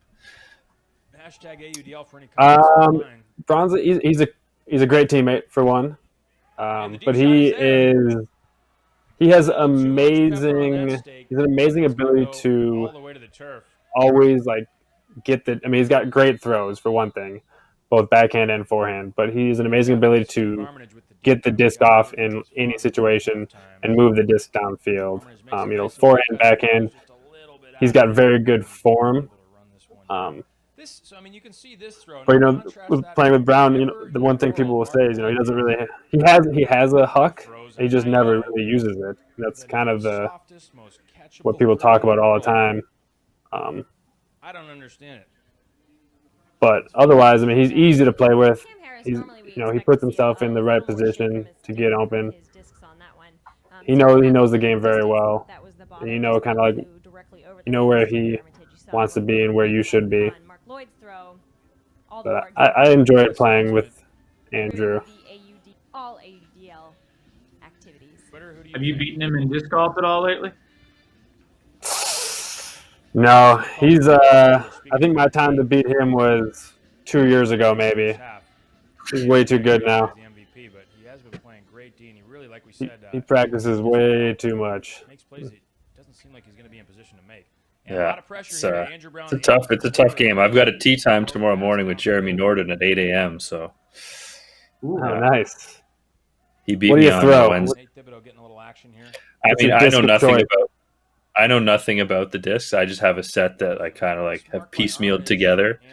All the way around, huge bid. I have so Callum McKenzie, who's playing in this game. He's given me he's a big disc golfer. Him and his girlfriend Erica, they play a ton.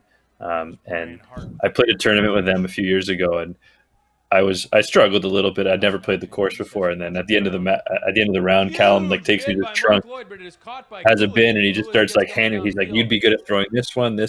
I know nothing about the disc, but he knew what he was doing. He picked some discs and gave them to me for throwing for him. So I just enjoy getting out and throwing the disc. And right now, we can't play ultimate or even practice, and so it's a great activity to kind of get out into the outdoors and have a good walk around and still throw. So it's a great year to learn to play a lot. It's perfectly acceptable to play disc golf with an ultra star, as far as I'm concerned. Well, sometimes I do. I mean, I definitely do, and it's funny. I was playing. So I played with Jeremy on Wednesday, and there was a friend of his that had joined us I'd never met before, and he's a disc golfer, and he was amazed like the power we can generate. And then at one hole, he's like, I had a bad throw, and he's like, he gave me some tips, and he was like asking about Ultimate. I said I had it in my bag. I had just an Ultimate, an Ultra Star. And I was like, he's like, well, why don't you throw that? And I threw it, and I was like 5 feet from the hole. And he's like, well, maybe you just play with that the whole round. I was like, yeah, you just can't get the distance on the longer hole. Out of the end zone, however, Annen gets it, looking to Evan, I've played with you. I think you can get the distance. You won't even touch the disc off there. And Andrew Brown does some circus tricks instead of catching it. I'm comfortable with the Ultra Star. Nice pressure by Toronto, and I've never beaten you, Tom, but I've been relatively competitive playing with the Ultra Star, and you as I call them, your cheater discs. I know you have a surprisingly huge backhand with a Ultra Star when playing disc golf. You heard it here, folks. You heard it here. Yeah, it's surprising. It's huge. Get on the tour, Evan. Get on the tour. It's legal. I'm pretty sure you can play with an Ultra Star. Pros, you do lose a couple strokes for the distance, but on a regular course, I can usually get it there pretty good. And a drop by Yearwood. So some uncharacteristic tightness from some of your vets, guys like Andrew Brown and Adrian Yearwood. Here comes the comeback here, folks. Each one with a drop. Crumbling. It's interesting that Chuck mentions that like it's been a quiet game for Isaiah. I mean, I would say it's been generally quiet for almost all of our big name players. Like I mentioned earlier, Mark is more of a thrower in this game. He has some great throws, but the unbelievable plays we were used to seeing all year didn't come out. And Cam as well. He had a solid game, but like I think that the interesting thing about this game and looking at it now is like what we were great at didn't happen. Like we didn't have hardly any hucks, we didn't have any spectacular catches, and it's just the lefty Thompson. Yes, you don't do lefties. Learn to throw the inside flick. I'm not anti-lefty, but I don't do it personally. It'll come as no surprise, though. I can actually throw a pretty good lefty scooper. So that's the only lefty I'll throw is the lefty scooper. Of course, it's the lefty scooper. It's the easiest lefty throw to throw. You literally just like kind of throw your hand out there, and it just goes fine. So, and take control here in the second half. But I think Madison. Yeah. I don't understand. Like, I can throw a flick to the same spot anyone can throw a lefty backhand. So it's like, why would you get much more reach with the righty flick than you do with the lefty backhand? I understand sometimes you want to throw over the mark, but like, I don't know. I would argue the lefty backhand over the righty flick there is because of touch. I mean, yeah, you can change the release point over, but I would say it's more about the inside flick the flick in general is a very hard pass, comes in hard. Whereas like a lefty backhand gives you a little bit more touch in there. Yeah. Maybe I just don't have that touch with the lefty. It's all about practice. Just got to hit the field, get some discs out there, throw that lefty. Or you've got more touch on your righty foot than, especially a short righty foot. Yeah, I guess like I haven't struggled with that inside touch flick, and so I've never really. So it's interesting here that like we almost got a penalty for not being on the line. Like they've actually shortened the timeline between like. There was such an adjustment period in this season to getting used to like having a short period of time between points, and then after this season they shortened it even further. And there's been a few instances like where you're just like sprinting to get onto the line because you have no time, and there's definitely several times where you have no time to even call a play or something because you just don't get to the line fast enough. Yeah, this year they were going to shorten it more, right? I think so. Yeah. Last year. This year, they keep wanting to shorten the time. Like obviously they want the game time experience to be a bit shorter. Saying thanks a lot, pal. This is not a Radicals decision right here that I'm accustomed to, but I guess Tyler Glenn left the Radicals, so you guys didn't know these anymore after. He just launches this. It's end of quarter. There's 9 seconds left. I mean, maybe a little soon, but at that time, Jaden, he was our kind of like, he's got one of the biggest backhands on the team at this point, so I don't think we're upset with putting the disc in his hands to put it down there. So Lindquist played that about as well as you can. Yeah. Of course, it's always better to catch the D, but not the best end of the quarter defense from the rush. No, Gord there was lagging behind. Seems like the best guy on those deep ones. That's a tough scenario where like you see the guy ahead of you like in good position boxing his guy, but you sort of forget about your own guy, and that's a big tip for young players is like always stay with your guy because like the trailer gets that disc so often that the two guys at the front of the pack kind of take each other out and they don't get their best jumps, and then the guy trailing catches it. The huck goes up. Here Do you we go. respond? End of quarter play. Caught by Glenn. Nope. Oh wow, big. Make it into the end zone, and all of a sudden the wind kicked it in. Yeah, I think we were pretty good at end of quarters. I think So you can see the setup here, at that time we were practicing them enough that we were pretty good at making that, getting a D there. So one thing I'll say about this scenario is like in anything like if this happens, we were happy. Like we had a chance to catch this disc, and that's all we ever wanted. Like I think that for a lot of teams, like you kind of get mad at yourself for that throw, and like it's unfortunately for Callum there, he gets a turnover for that pass, but like we will take that 100% of the time because we gave ourselves a chance to put a point on the board, and the other team doesn't have a chance to respond. So you kind of have to be happy with that, even though you don't get the result. Look at this. I'd agree with that. Can't really teach that. All right, 1 quarter left here. Thompson, I haven't done the research, but I got to imagine that 11 goals through 3 quarters is the lowest scoring output that the Rush had had all season. And the controversial I would, yes, 100%. Agree with that. I actually wrote this down here, took some notes that this is probably our lowest scoring game in like all season and probably the next year too. We had some low scoring games against New York.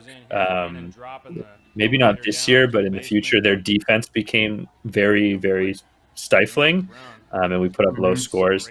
Especially this year, where I think this season was like a 60-minute game, so 15-minute quarters, if I'm remembering correctly.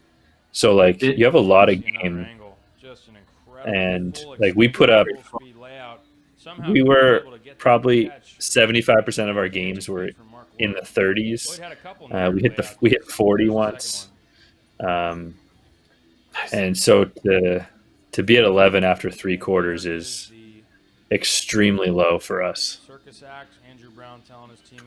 Yeah. I'm guessing that was part of our game plan. Usually, a lot of these games we play the teams outside the division.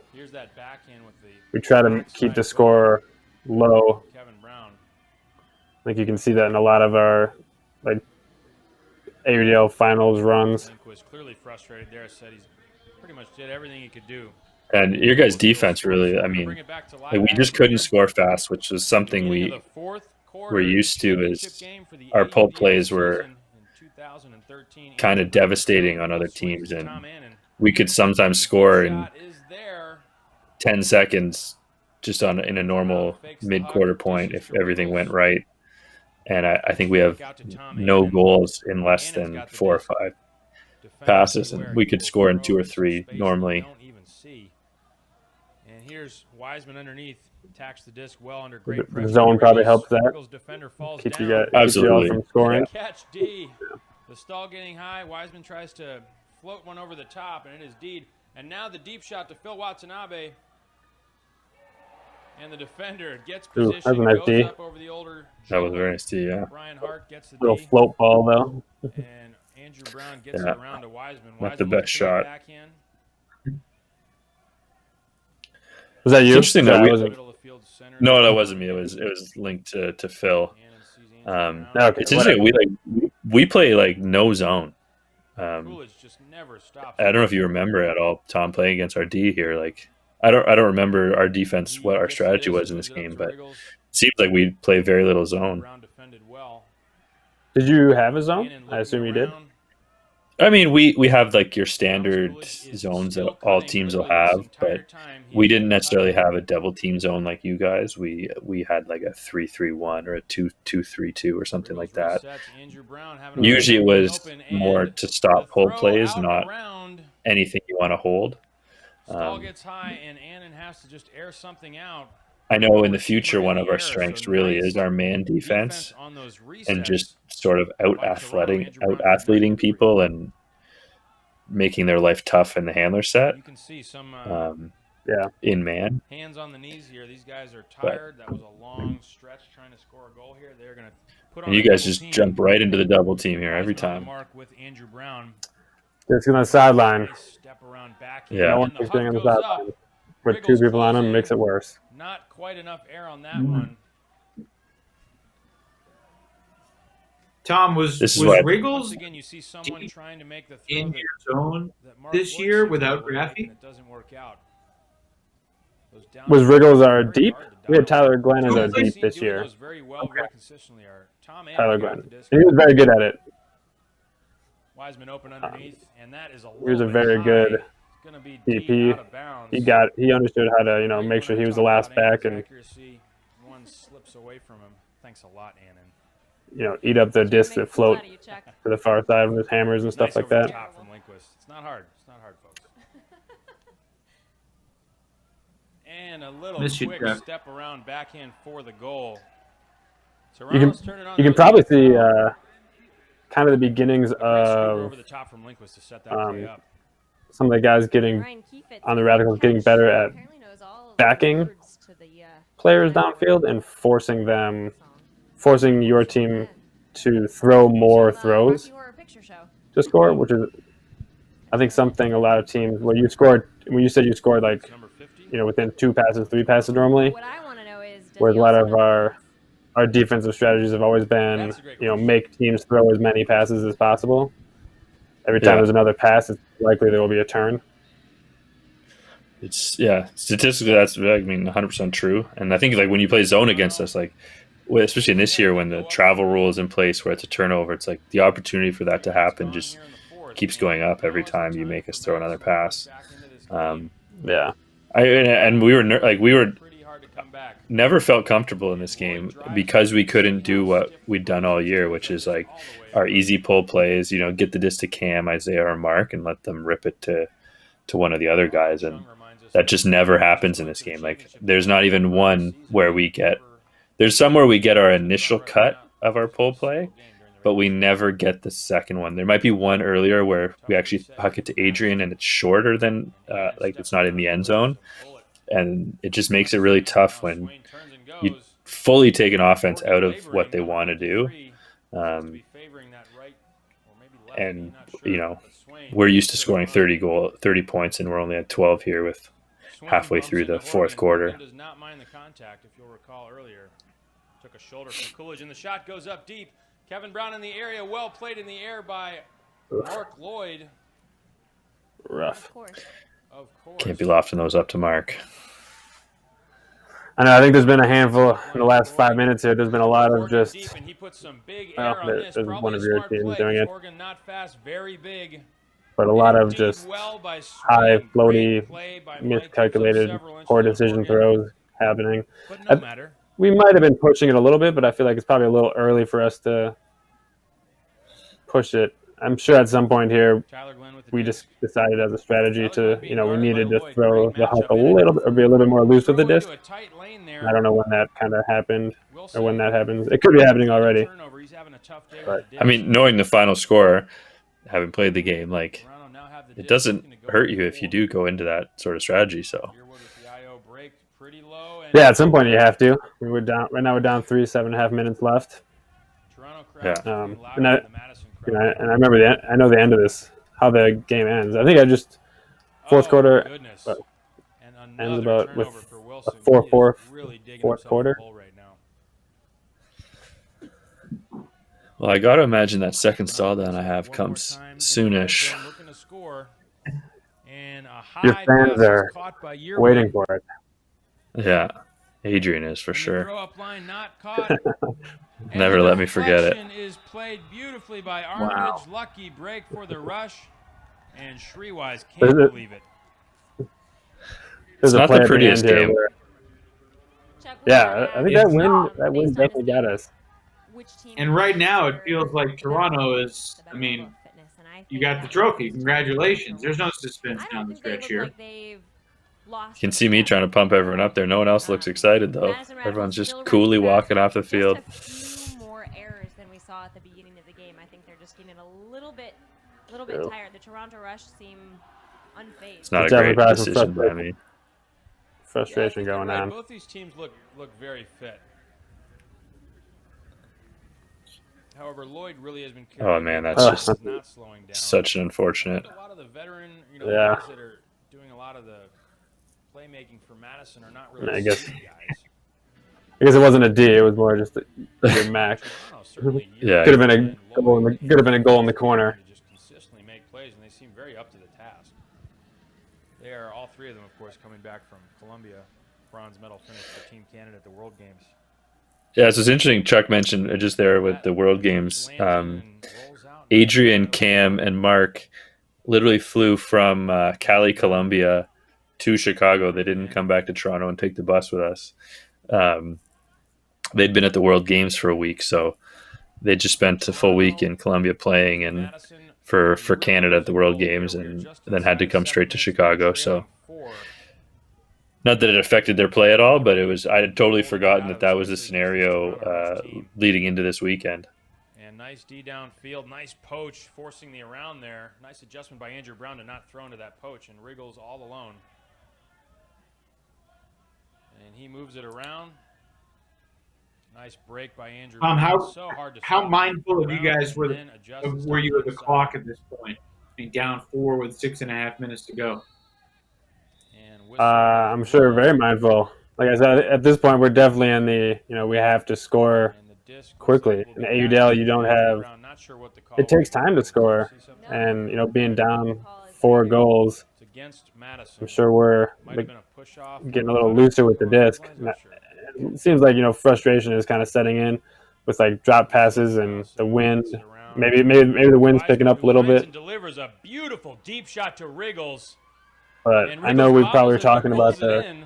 What an That's a I'm great sure we were throw talking there. about the drive time. from Dave Wiseman. And thanks, Wriggles, for keeping it interesting. Nice Dave Wiseman throw. Might catch it the first time, More deep shots to Wriggles. but you can catch it the second. Yeah, really. Give the fans what they want. Look at how much power he generates. It was always a goal of try to Scouting report on outthrow him is Don't Wriggles. let him get the backhand off. I mean, if that's your other option, that forehand was. Did he bobble that a little not bit at the exactly end? Good setup. Not good for a defense. Probably. I'd hate to see his back. It looks like Link tries to smack it at the. Forehand. Oh yeah, he kind of does. Yeah, Yeah, not good. It's interesting that you say like you guys kind of get a bit looser with trying to like with the throws. Like as a defense at this point, you kind of just want to limit I don't know what that means. open opportunities deep for fast goals. Like you're okay with the team scoring as long as it takes time off the board. Yeah. Like for us here with Seven has- 3 goal lead under 6 minutes, it's like just don't let the guy get open deep, and that's make Yeah, him just throw let the offense 20 prime. On the whole, Yeah, good consistent D. It's been difficult for the Radicals. Yeah, well said. You don't see it too often, but every once in a while you'll see, a team will be up by, this many goals, and the team will just like play keep away. Which is an interesting- Bid, however, by Madison, and he That was a very is nice in. throw. that was nice again. That's the Who- first time I've seen somebody really. That's Who was that? probably our close on fastest. That Lloyd. was However, Cam to Mark. Kevin Pettit-Scantling Okay. unable to get the D despite going. That was the first real Yeah. huck I can remember really in don't this wanna give game. Lloyd a So step deep, and he made that mistake.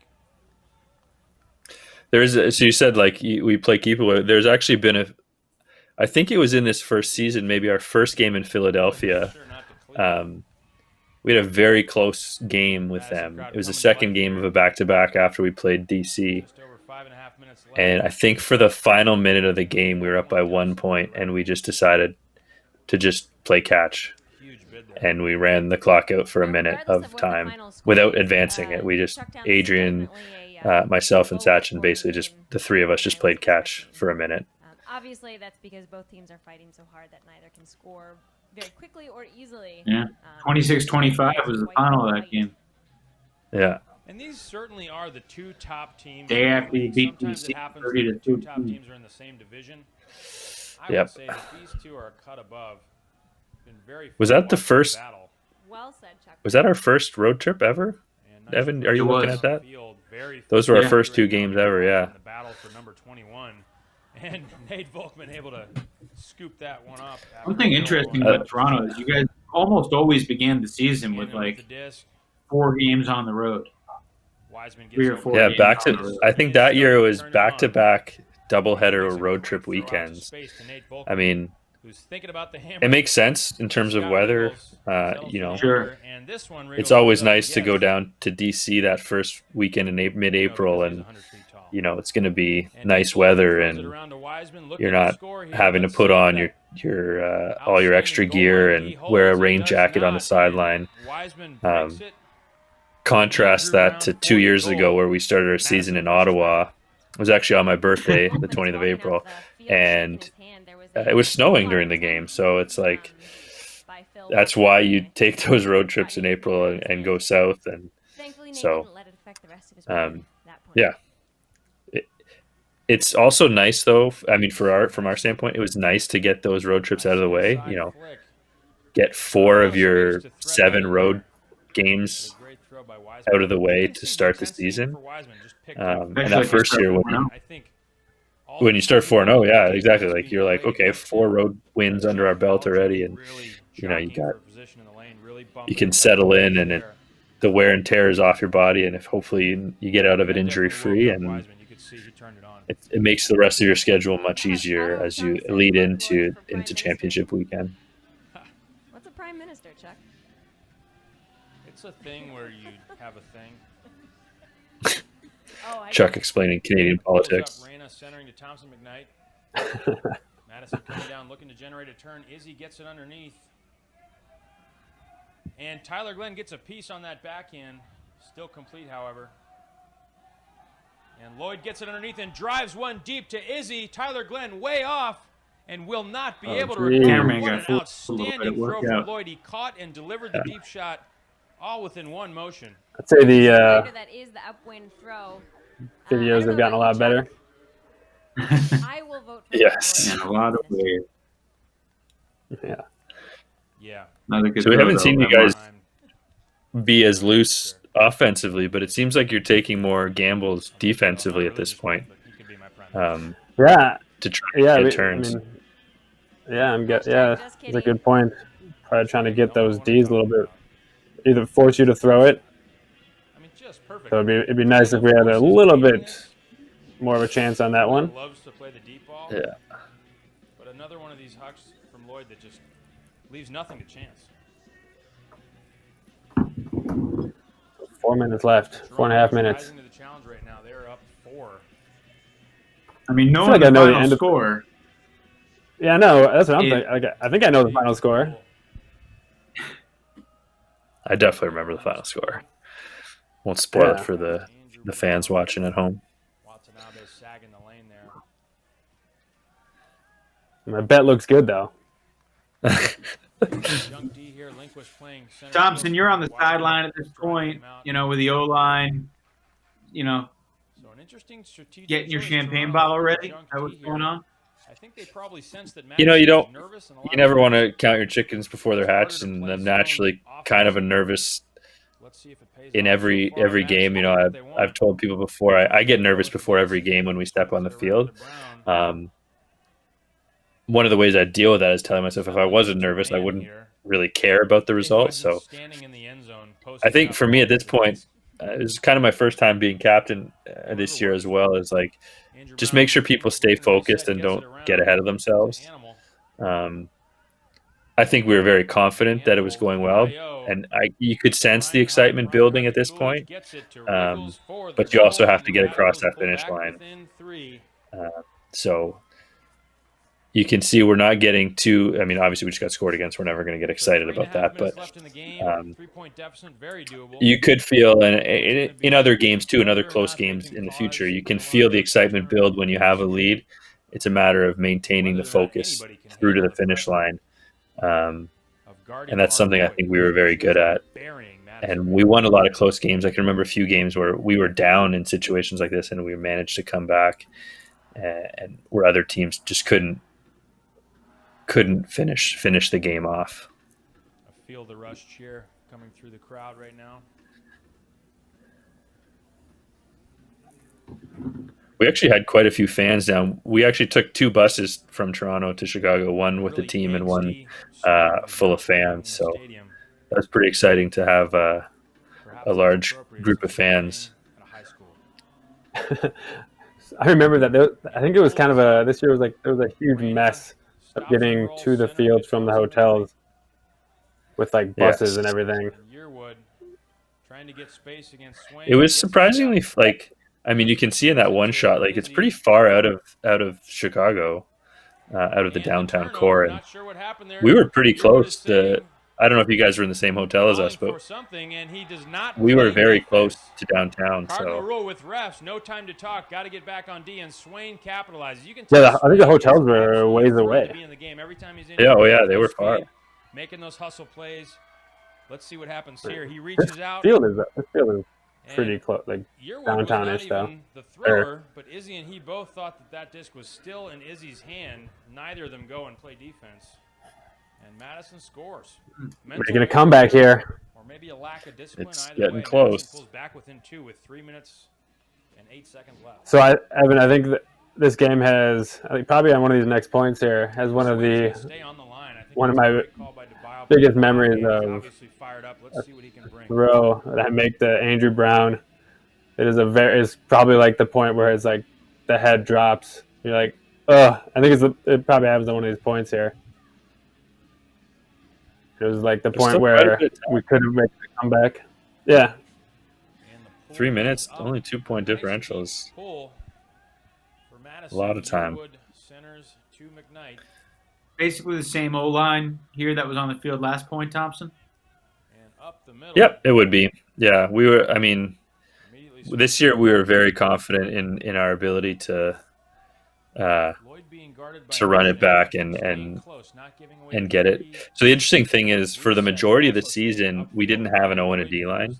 We had 2 sort of groups, and you would play 2 points in a row. Your group of 10. So in the 20-man active roster, you'd have 2 groups of 10, and your group of 10 would play back-to-back points.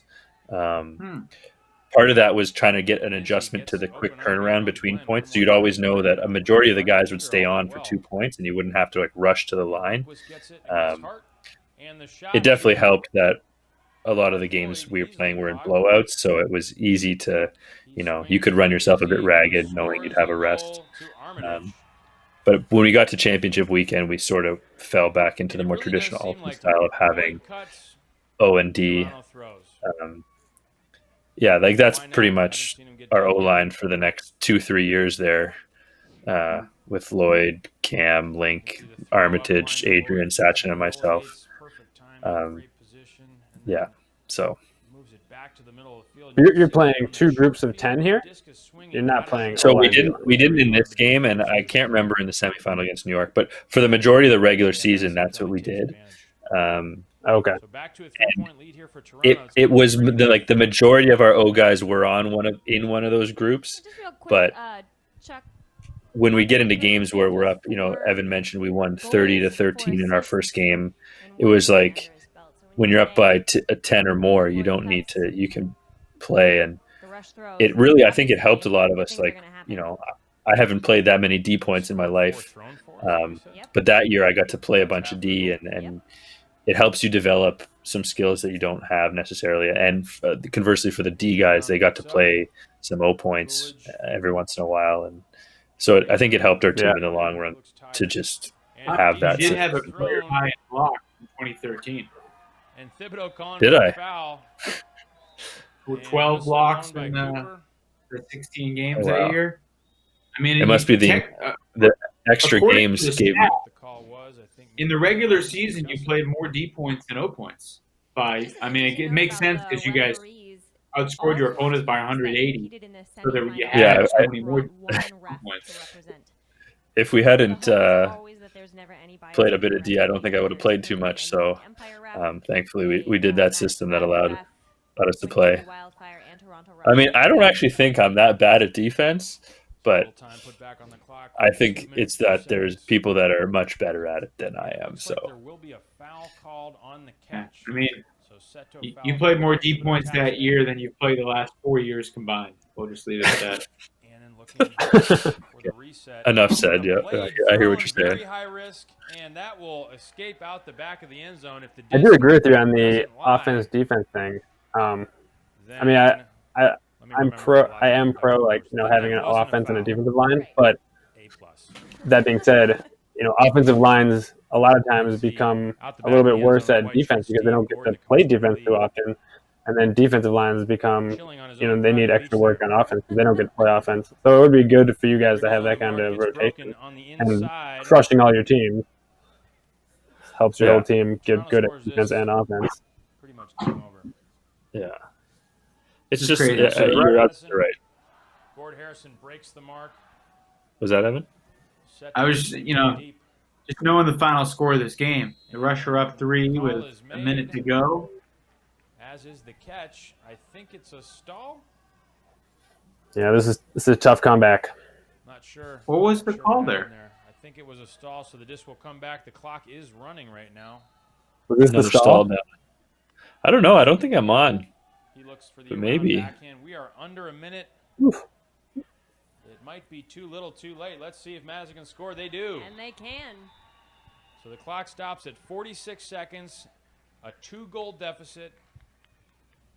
Tom, did you all have anything like a short pull or onside pull in mind in a situation like this here?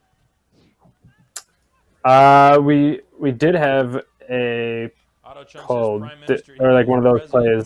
I don't know if we had it. I assume we had it by now, but I don't remember. I mean, I know we have one in our repertoire. I don't mean that. There was one year we tried to pull it off, and we told the refs, and then the refs messed it up. Right. Of course. So pretty exciting finish here. Yeah. Madison because there is the line up and then just kind of put the disc on the ground. That's your pull, and assume that the other team doesn't realize that that's not the pull, and it takes them so many seconds. I don't know if you can still do that, because of how the I feel like time the works. first team I really remember dropping the pull late in the game. Thompson was you guys in 2016 against Dallas in Madison. Yeah. Yeah, I mean that Dallas team was that the first super team sort of thing that came together, and we knew we were in tough in that game, and we had some injuries and some people missing, and we just thought we'd throw some stuff at them, and we actually completed one. We had an onside pull where, as you mentioned, you just trying to drop the disc and the referees count it. And with the short stall count, it's actually faster. Like the turnover happens quicker in the ADL because you have 10 seconds before the stall happens, and then with the stall being only 7 seconds, they have 17 seconds basically to realize what's happened, run down the field, and make a pass. So we got one, but I think we messed it up and got called for a travel call as we picked it up and threw it. And so then we started in our end zone from a dead disc where they got to catch up. But we threw a lot of them at that. We threw a bunch of short pulls. So 2016, we just played in the World Championships, a bunch of us against Japan. And Japan does a bunch of short pull scenarios just so that you take the long game out. Pretty subdued reaction. But this sequence here, Thompson. I really did not expect this effort from both teams. Yeah, I mean it was very exciting. I remember the trophy presentation and having it. The biggest thing I remember is actually probably an hour from here after we changed and showered and done all our photos. We played mini sticks in the parking lot before we drove home. For anyone who doesn't know mini sticks, I actually have the official Rush mini sticks right here, and oh, look at that! I grabbed the Toronto Maple Leafs out of the pile. So these are the ones that we used that day. 7 years ago. I have the whole set here. They're all the Canadian NHL teams. So these are mini sticks. We used to play in the dressing room ahead and after games, and we played in the parking lot for probably a good hour. We had some beverages out of the cup and everything, and it was just such a good, that team, this team here that you're seeing. We had such a fun year, and we just all loved hanging out and playing together, and it was never a chore. We had a 12-hour drive ahead of us here, and we played mini sticks. And one other memory of the drive home is Steve Armitage heading into a McDonald's with the trophy and plopping it on the counter and just taking pictures with all the staff at the McDonald's with the trophy. So we had a great, just such a fun team that year. So it was to get yeah. So 5 years after this, 2 years ago, Tom, you experienced this feeling, and when the Radicals won in 2018, and somehow I was the one that was driving Tim DeBile to the district. What's the name of the place by the water? The Union, the Terrace, Memorial Union Terrace. Yep. So I'm driving. Tim is sitting shotgun with the trophy in his lap. We would get to a red light in downtown Madison, and Tim would just look out the rolled down window, and be like, "Hey, we won," and that was the entire drive. So I appreciate Steven's McDonald's gambit, because when you win a championship, you get emboldened to enjoy it. Absolutely, yeah. It's it's I've won a lot of tournaments and stuff, and to win this one and have a trophy, and it's such a long season versus a tournament sometimes is only one weekend, that it felt very special to have gone through from April to early August, and with the fans and the support we got from the fans in Toronto, it was really special to be able to bring that home. And I think driving, having to get on a bus with the trophy and drive it back to the people, and having another bus beside us and stopping at all the stops we were at with fans in it was kind of special. It was, unfortunately we haven't been able to win it again. We've been to a bunch of championship weekends, and those events are special in themselves, but to get that one under our belts was pretty fun. Thompson, any stories about going through customs with the trophy on the way home? Oh, I mean, I wish I could remember customs. Our team doctor, Kevin Dionerine, he's a big Scotch drinker, and we stopped at one point, and he bought a bottle of Scotch, and a lot of us don't really remember going through the border in Detroit at that point. So I was probably pretty sleepy at that point. I'll say sleepy. To be PC, but yeah, it was. I think we were all just so happy and excited, and Canadians coming back into Canada, the border, the Canadian border people are pretty friendly. I mean, Canadians are generally considered pretty friendly, so it's usually not too hard for us to come back in and check your passports, and everyone had a good smile on their face. So yeah, it was also probably 4 a.m, so they haven't seen people in a few hours, so they're pretty excited to see a full team of guys coming through with a trophy, and they could probably tell that we'd had a few drinks as well. So what is the typical going through customs? Hey, we're an ultimate Frisbee team. Do they know you at this point, or is it kind of a novelty every time? It's usually they usually don't really know what it's like and understand it. So you go in on the bus, you have to go to a special spot coming into the States. You get out, you kind of go into this weird holding area, and then you kind of go through one at a time. Now, because there's so many of us, they're usually, I don't want to say they get lax, but you ask the same questions over and over again, and sometimes they'll grill people a bit more, but I think in general they kind of understand that you're going down, and there's not too many red flags, and I assume they send someone on the bus to do an examination and stuff, but we haven't really had any problems ourselves. There's been some long waits, but that's usually for other groups ahead of us have delayed them. There's only so many people available at the border. So I think the longest we've had to wait is like an hour and a half getting into the States. Nothing to do with us, but just to do with groups ahead of us delaying the border people. In the club scene, we've had a few interesting stories, but maybe we won't get into those. So, you never know what's going to happen at the border. Yeah. May we live in a world where we can cross that border as non-essential personnel at some point in the next, 12 months. That would sure be nice. Very much hoping so. Very much hoping so. Tom, from the Radicals' perspective, you guys fall short in this final by 2.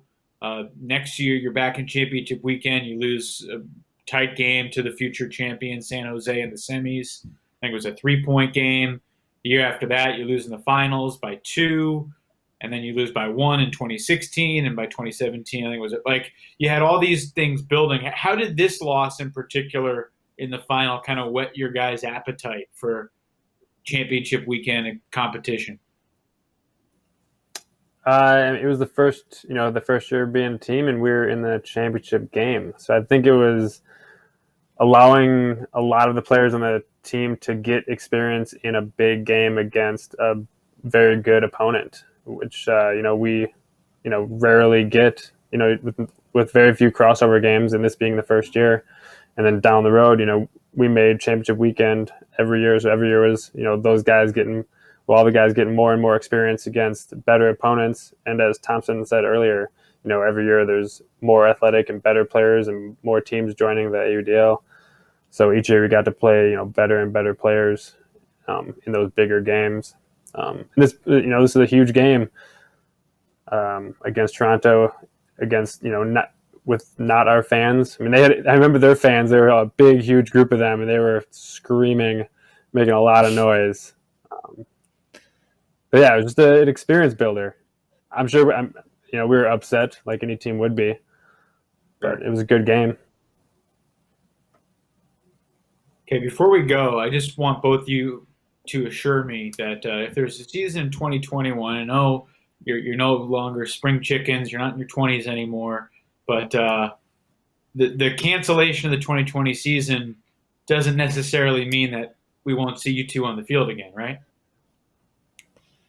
Well, I mean, this was supposed to sort of be my last year. That's kind of my grand plan, but I very much want to play in the World Championships, hopefully next season, and part of that will be staying in shape. And I want one more crack at it. I had planned this year to be that, but I can't go out on a global pandemic, so I will be playing next year if there is a season. Tom, I know it's my plan is you're not based in Madison full time anymore, but what's the deal? I would like to keep playing. I probably don't have too many more years, but the plan is I was hoping to play this year, and as of right now, I can tell you I will do my best to be on that team next year. Good stuff. Thompson, what's the game plan for 8 a.m. disc golf tomorrow? You and Jeremy, how are you going to beat them? Oh, man. Well, I got to I was actually having a great round, and there's this one hole in the woods. We play up near Sunnybrook Park in Toronto. It's called E.T. Seton Park. It's a great course. I think my drives are great. My approaches are good. It's just it's like those 1 or 2 putts that you miss that really kills you. Like I probably only lost by 3 or 4 strokes. I think I was +2. He was -1. So if that one hole that I double bogeyed didn't happen, I'm only down by 1, and just one more birdie putt sinks in, and we're right on track. I'm going to bring my dog out for a walk to walk the course tomorrow. So I'm hoping she'll distract him a little bit, and